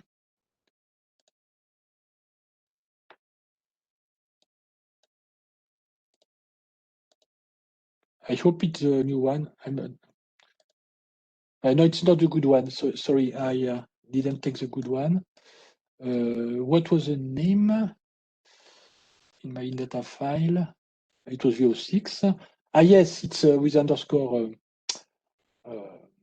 It's stupid. It's this one.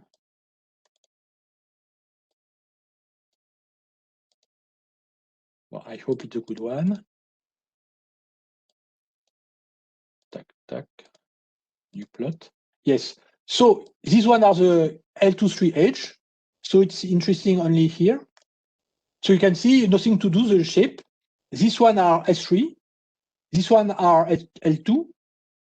You can see the two bumps here. The difference in energy is about 2. Because it's L edge, L2, 3 edge, core state is the 2p, selection rule with +1. In fact, you probe the D state. So in fact, here you see the 2D state we saw before with the quadrupole at the same energy.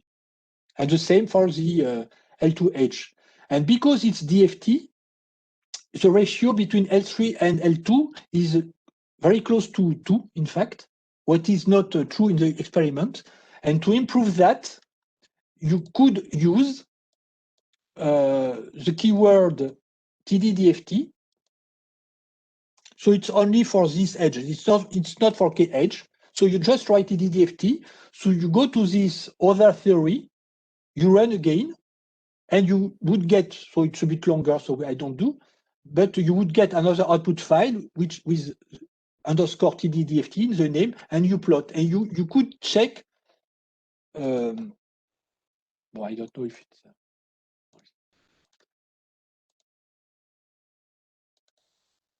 you could check that this changed the. I go to do that a bit faster, suppressing all this energy, because TDFT is a bit longer. It's saved, yes.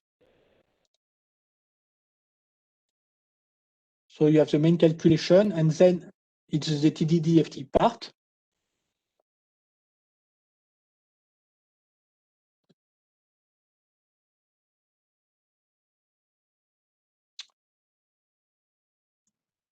Well, it's calculating. So Yes. there were several questions Yes. about the graphical interface for FDMNES, something that would help unprepared user to make this input file just with clicking buttons and selecting something. No, so I've not this.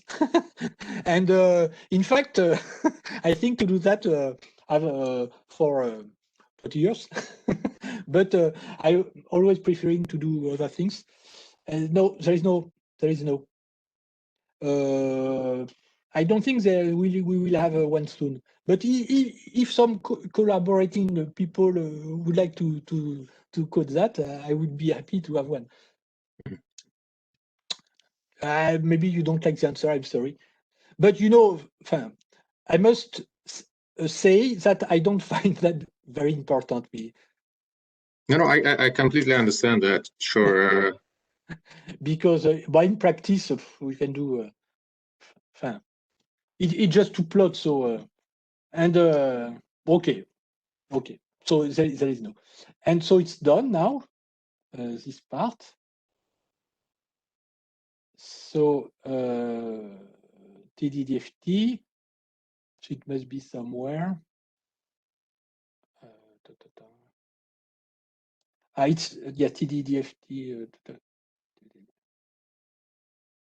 Well, I think it's this one. There was. So I go to plot on the same.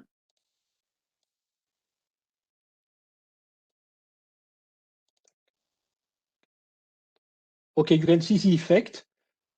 So there is a slight shift, but it's not so important. But what is important is the difference in the ratio between L3 and L2. And in fact, these simulations are rather close to the experiment. So even if FDMNES is not perfect at all for this L2-3 edge, at least for the first half of this 3D series, if you want, it gives some improvement. But unfortunately, you never get this famous multiplet feature and so on. So I don't say that it's excellent, but you can anyway do some attempt. Okay. Now maybe I could show a case with XMCD or a case with a crystal, maybe. Yes, a case with a crystal. Because, yeah, I want to show something. So I go to magnetite. So you can see in data file. So it's more or less what I show before. So it's okay. So it's 3D. Now I use a small radius. So we go to run that. Very well. So we have to think what I did.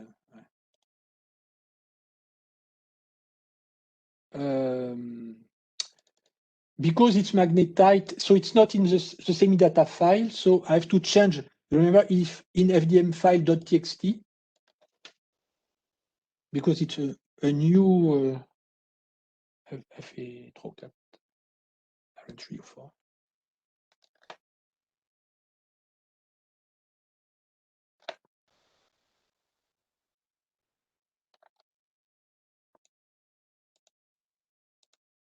Okay. So I hope it will be okay. Yes, it's running. So I show. So here you have you can see the calculation, and then you can see another calculation. It's because in fact in magnetite you have two non-equivalent atoms. the one in octahedral site and the one in tetrahedral site. So the code calculates both. And if you look at the output, you have the output not convoluted for the first kind of iron. I know that it's the octahedral one, and the second kind, which is the tetrahedral one. And then for the convoluted one, you have automatically the convolution and the sum of them. Maybe I could, this one I close. For magnetite or for any other, if you want to have the convoluted phi of all the non-equivalent sites, you want this keyword, all conv. Sometimes it's good because you want to compare with the convolution of both. Okay, but I do it.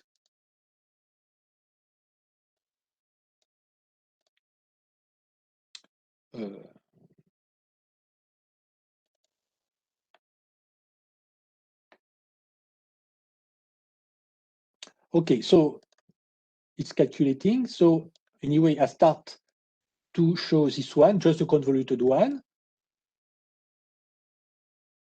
Okay.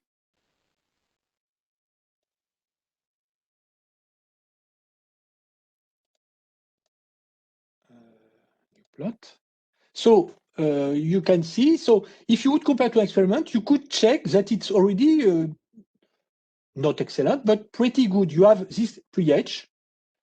You have the shape typical of octahedron because you have 2 times more octahedron than tetrahedra in this. But after in the experiment, in fact, you have it's a bit more complex the feature here. Now the other calculation is done. So you see with all conv, there is now also the _1 conv and _2 conv. So I plot also them.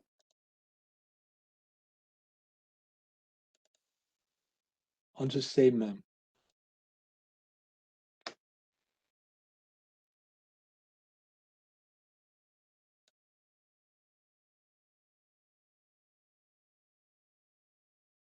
And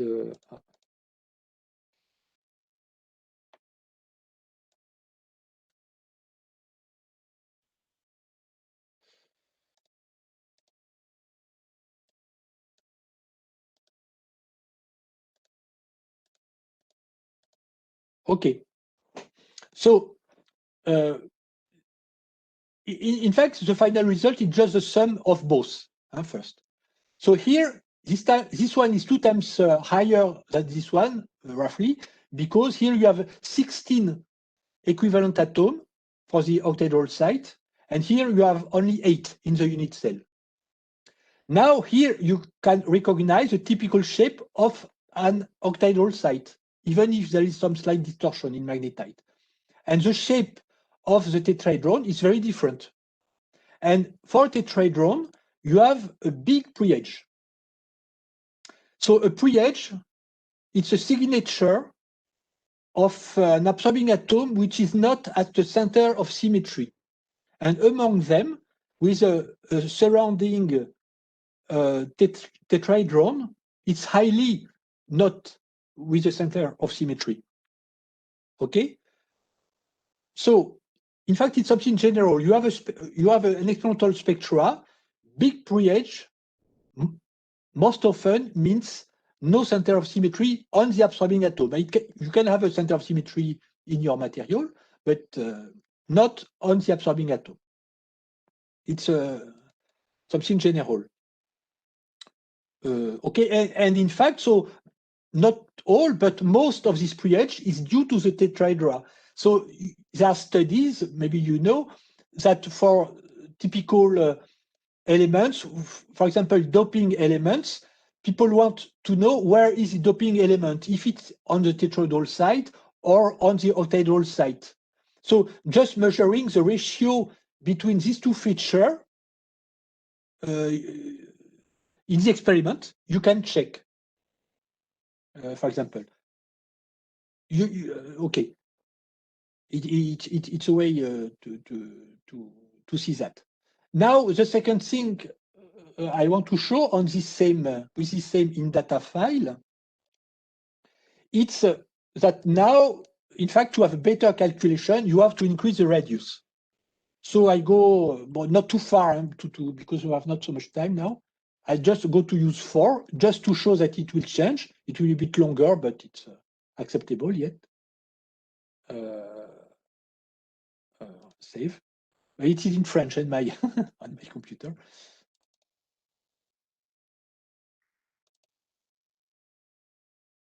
So it's running. So yeah, during the time it's processed, so it's not so. Yes, I've not forgotten to change.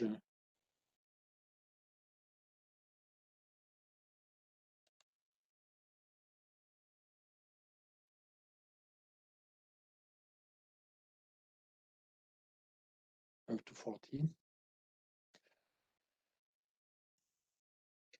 There was a question here on the nanoparticle on the surface of the substrate. Do you have an example how to calculate that? Sorry, on what have you not?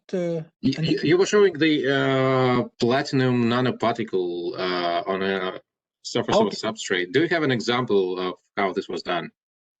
Yes, I go to show just after. Okay. I just finished with that. But sure. During this time, I go to look on my computer where I can find this. For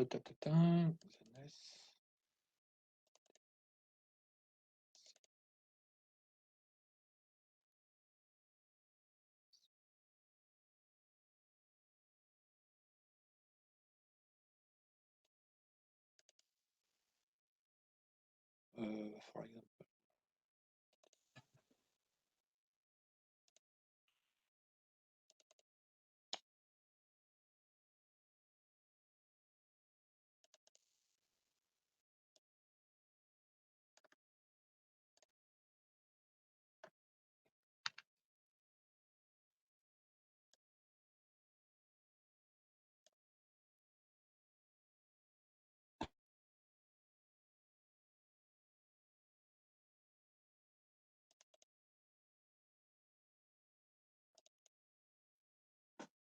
So,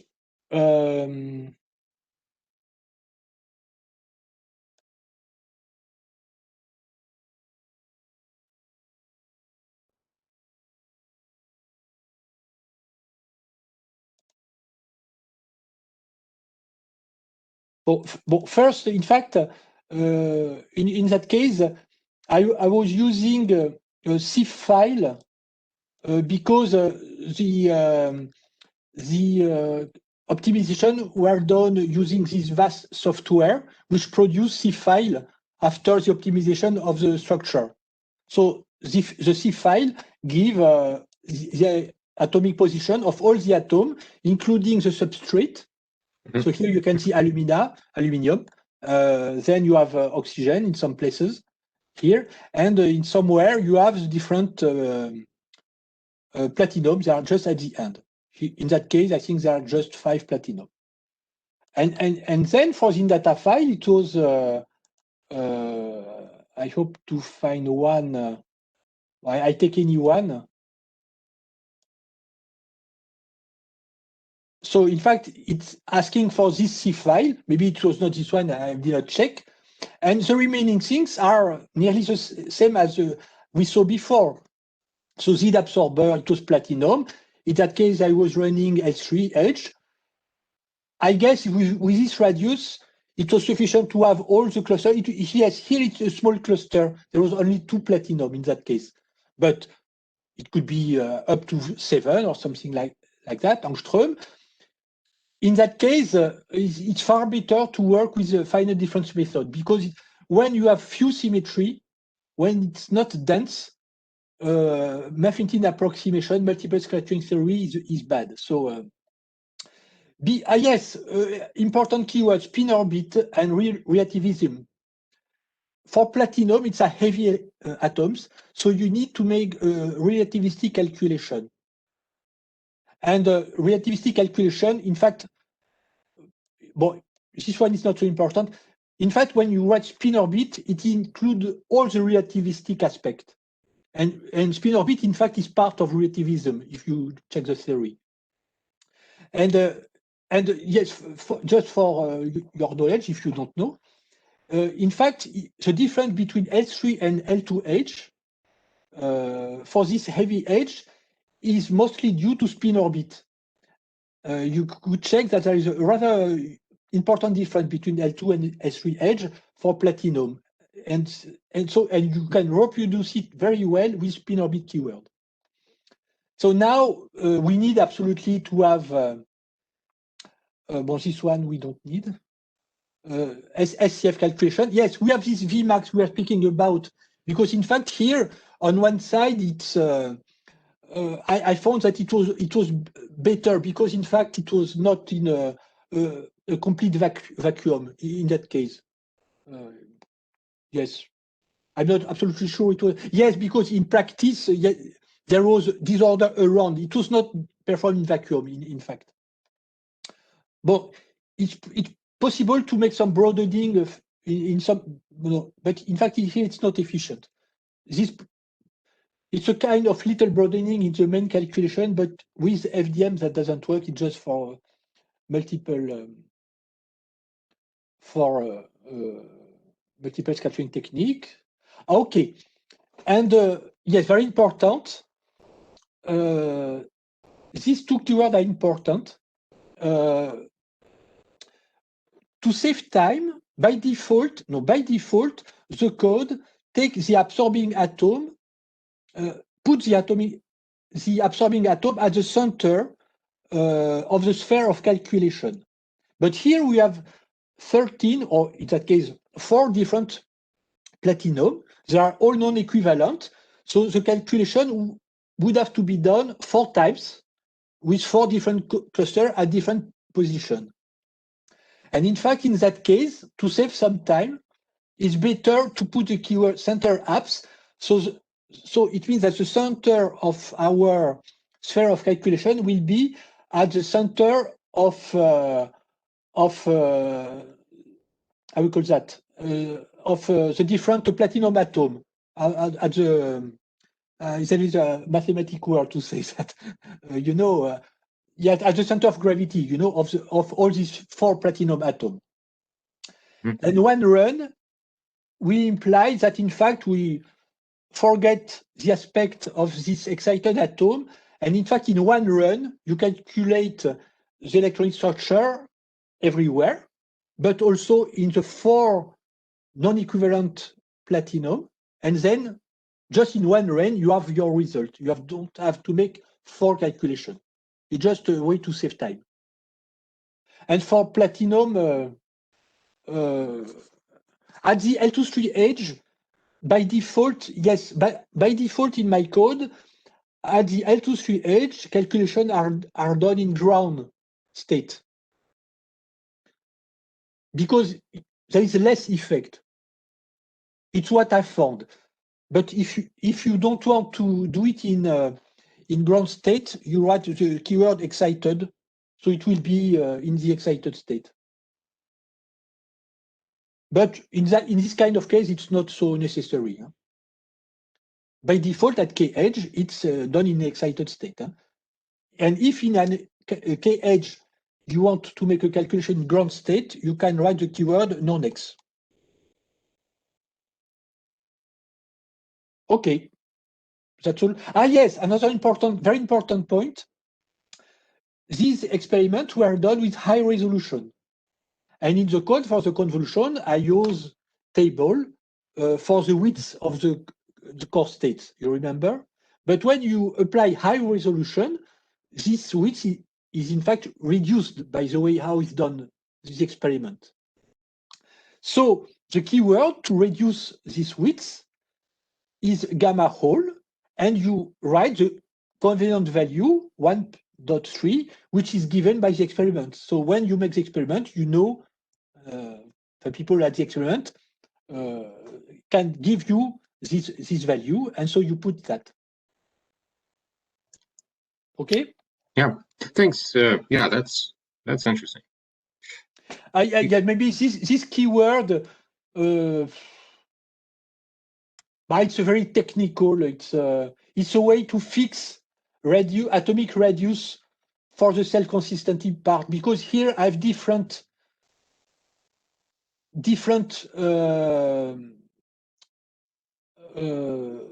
non-equivalent platinum atom, and I wanted to have for self-consistency that they have all the same radius.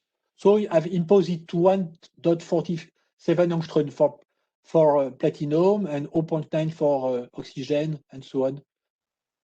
It's something a bit technical. It's more when we go in details. It's more for molecule, disordered molecule. It's not so important, and it was something technical. Yes, nothing more here, I think. Yeah. Okay. Let's return to the calculation that was running. Okay, so it's done. So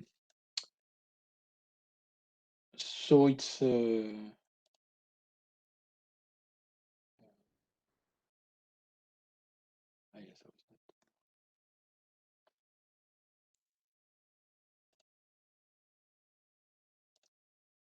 yes, it was. So I just go to this one.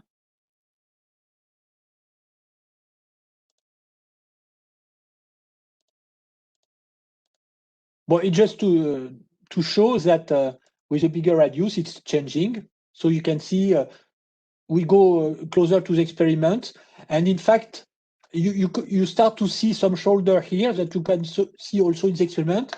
And in practice, for iron, we have to go up to 6 or 7 angstrom, something like that. It's and at the end, it's not so bad. And the best is to have it also self-consistent, of course. Okay. So message. So you have, and yes, and after it's better to have also done it in using the final difference method, that is without the green keyword. In magnetite, there are some effects, not so high, because it's highly symmetric, in fact. For molecule or disordered system, it's mandatory to be with the final difference method. Okay, I've not so much time now. Maybe just the last one will be with XMCD. So I have nickel to show that. Just to explain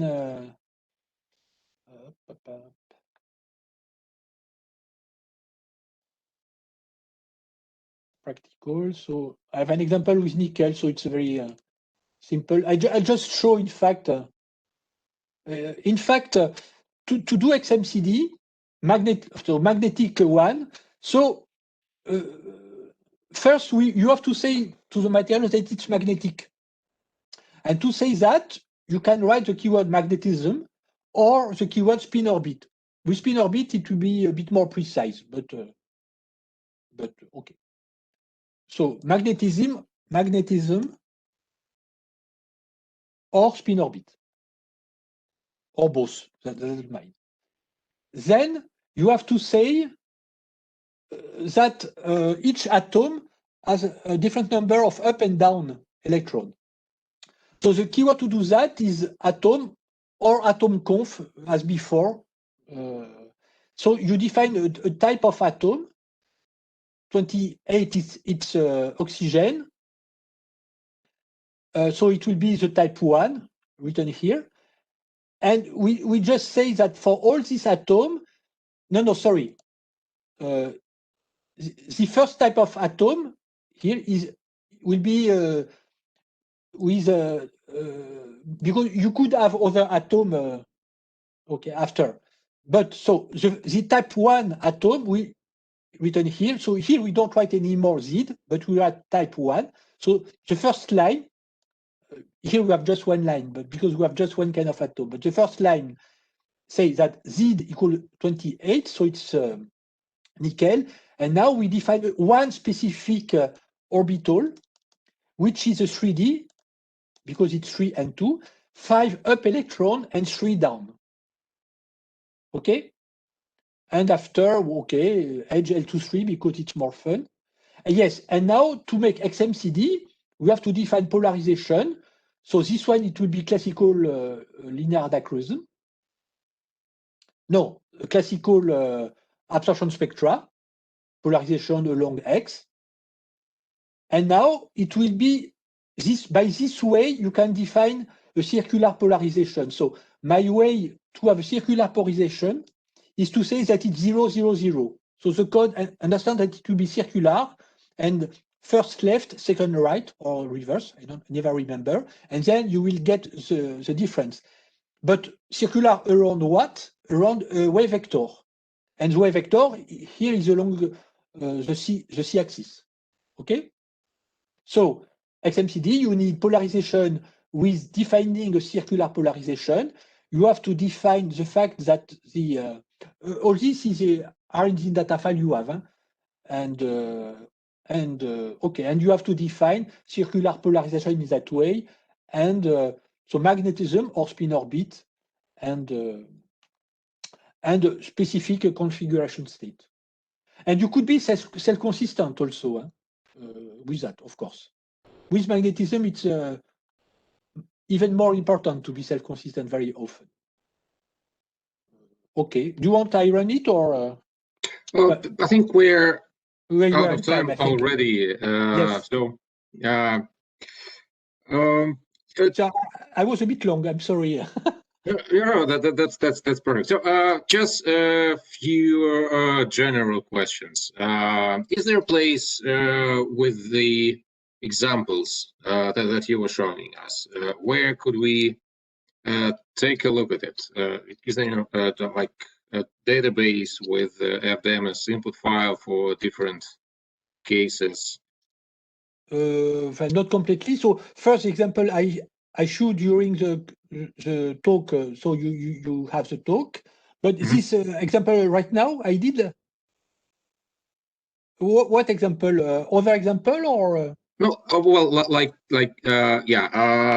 For the XMCD, if we wanted to take a look at how the real input file is prepared, where would we? Well, I'm not something perfect. I'm sorry for this.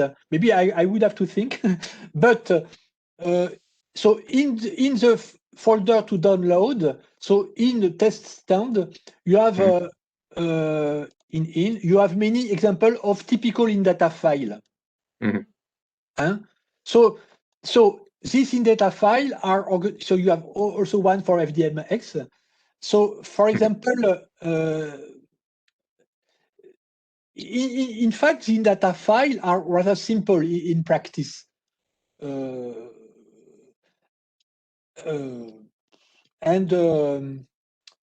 what can I say? It's just always good to learn from examples. So for things more complex, for example, I didn't speak about resonant diffraction and things like that. So the data file are a bit more complex. And after you can check in the manual what means the keywords, and also you can send me mails, of course, to have answer. And okay, I answer usually to the to the users, sometimes with some delay, but I usually answer. So these in data files are written just to be fast. So radius is always small, but you know now that you will have to increase this radius, and you will also have to put this other keyword like SCF to.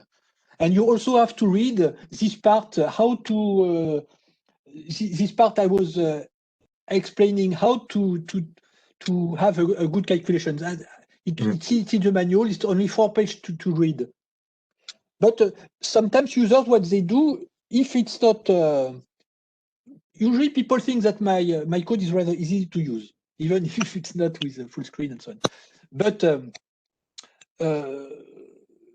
But very often, to start, people, so they can send me the data files they think about, and I can give some advice and improve a bit the things. Yeah, but if we follow the main rules explained in this 4 page I was speaking about, and what have I already explained, usually the agreement must be not too bad. But sometimes for pre-edge, some details, it's more a bit technical. There are some extra keyword and some. The code is done to to work rather well for most situations in practice. Yes, in this example, you had also an example for a cluster, for example. So you have different. You have example with C file. You have yes, you have example with Raman, specific keyword for Raman, and so on. Yeah, so it would make sense to look through all the examples to Yes. just to see how different things are defined and how things are done. Maybe I forgot to mention one thing, that convolution is very fast, and sometimes we want to change the convolution, but in fact you don't need to run all again. And for example, here it's possible just to read the not convoluted file with keyword calculation, and then you make a new convolution with other keyword, gamma hole. You can change. Here it was IFRB, but it's like cut, things like that. So in fact, you can save time. At the end, when you want to publish, you want to have the best convolution, so you can do that very in a fast way using this. Yes, you have also another keyword, extract, which is a way when you have done a calculation which was very long. For example, you want also to check if there's a difference between only dipole or dipole plus quadrupole. With this keyword extract, that you can check in the manual how you use it. So in fact, you save most of the time, and it's very fast, and you have all these detailed changed. If you want to change the polarization, for example, it's very fast by this way. You don't have to make all the calculation. Great. Yeah. Thank you again, Yves. And I just want to remind that all the questions that I didn't read, I will post on Piazza web space. I will specifically ask Yves to answer these questions. So yeah, please take a look there if you haven't done already. And no. I will do that next week. Sure. Or you can write an email to Yves if you have a specific question, yes, and absolutely. He will answer. So our next session our last session on next Tuesday will be on advanced applications, machine learning in application to XANES and XAS, and some meta-analysis tools. So we'll present EVAX that uses FEF or FDMNES as a backend and doing some global structure optimization based on the FEF or FDMNES calculation. So this will be interesting. This will be next Tuesday. And thank you, everyone. Okay. And thank you, Yves. Have a good day. Bye. Bye.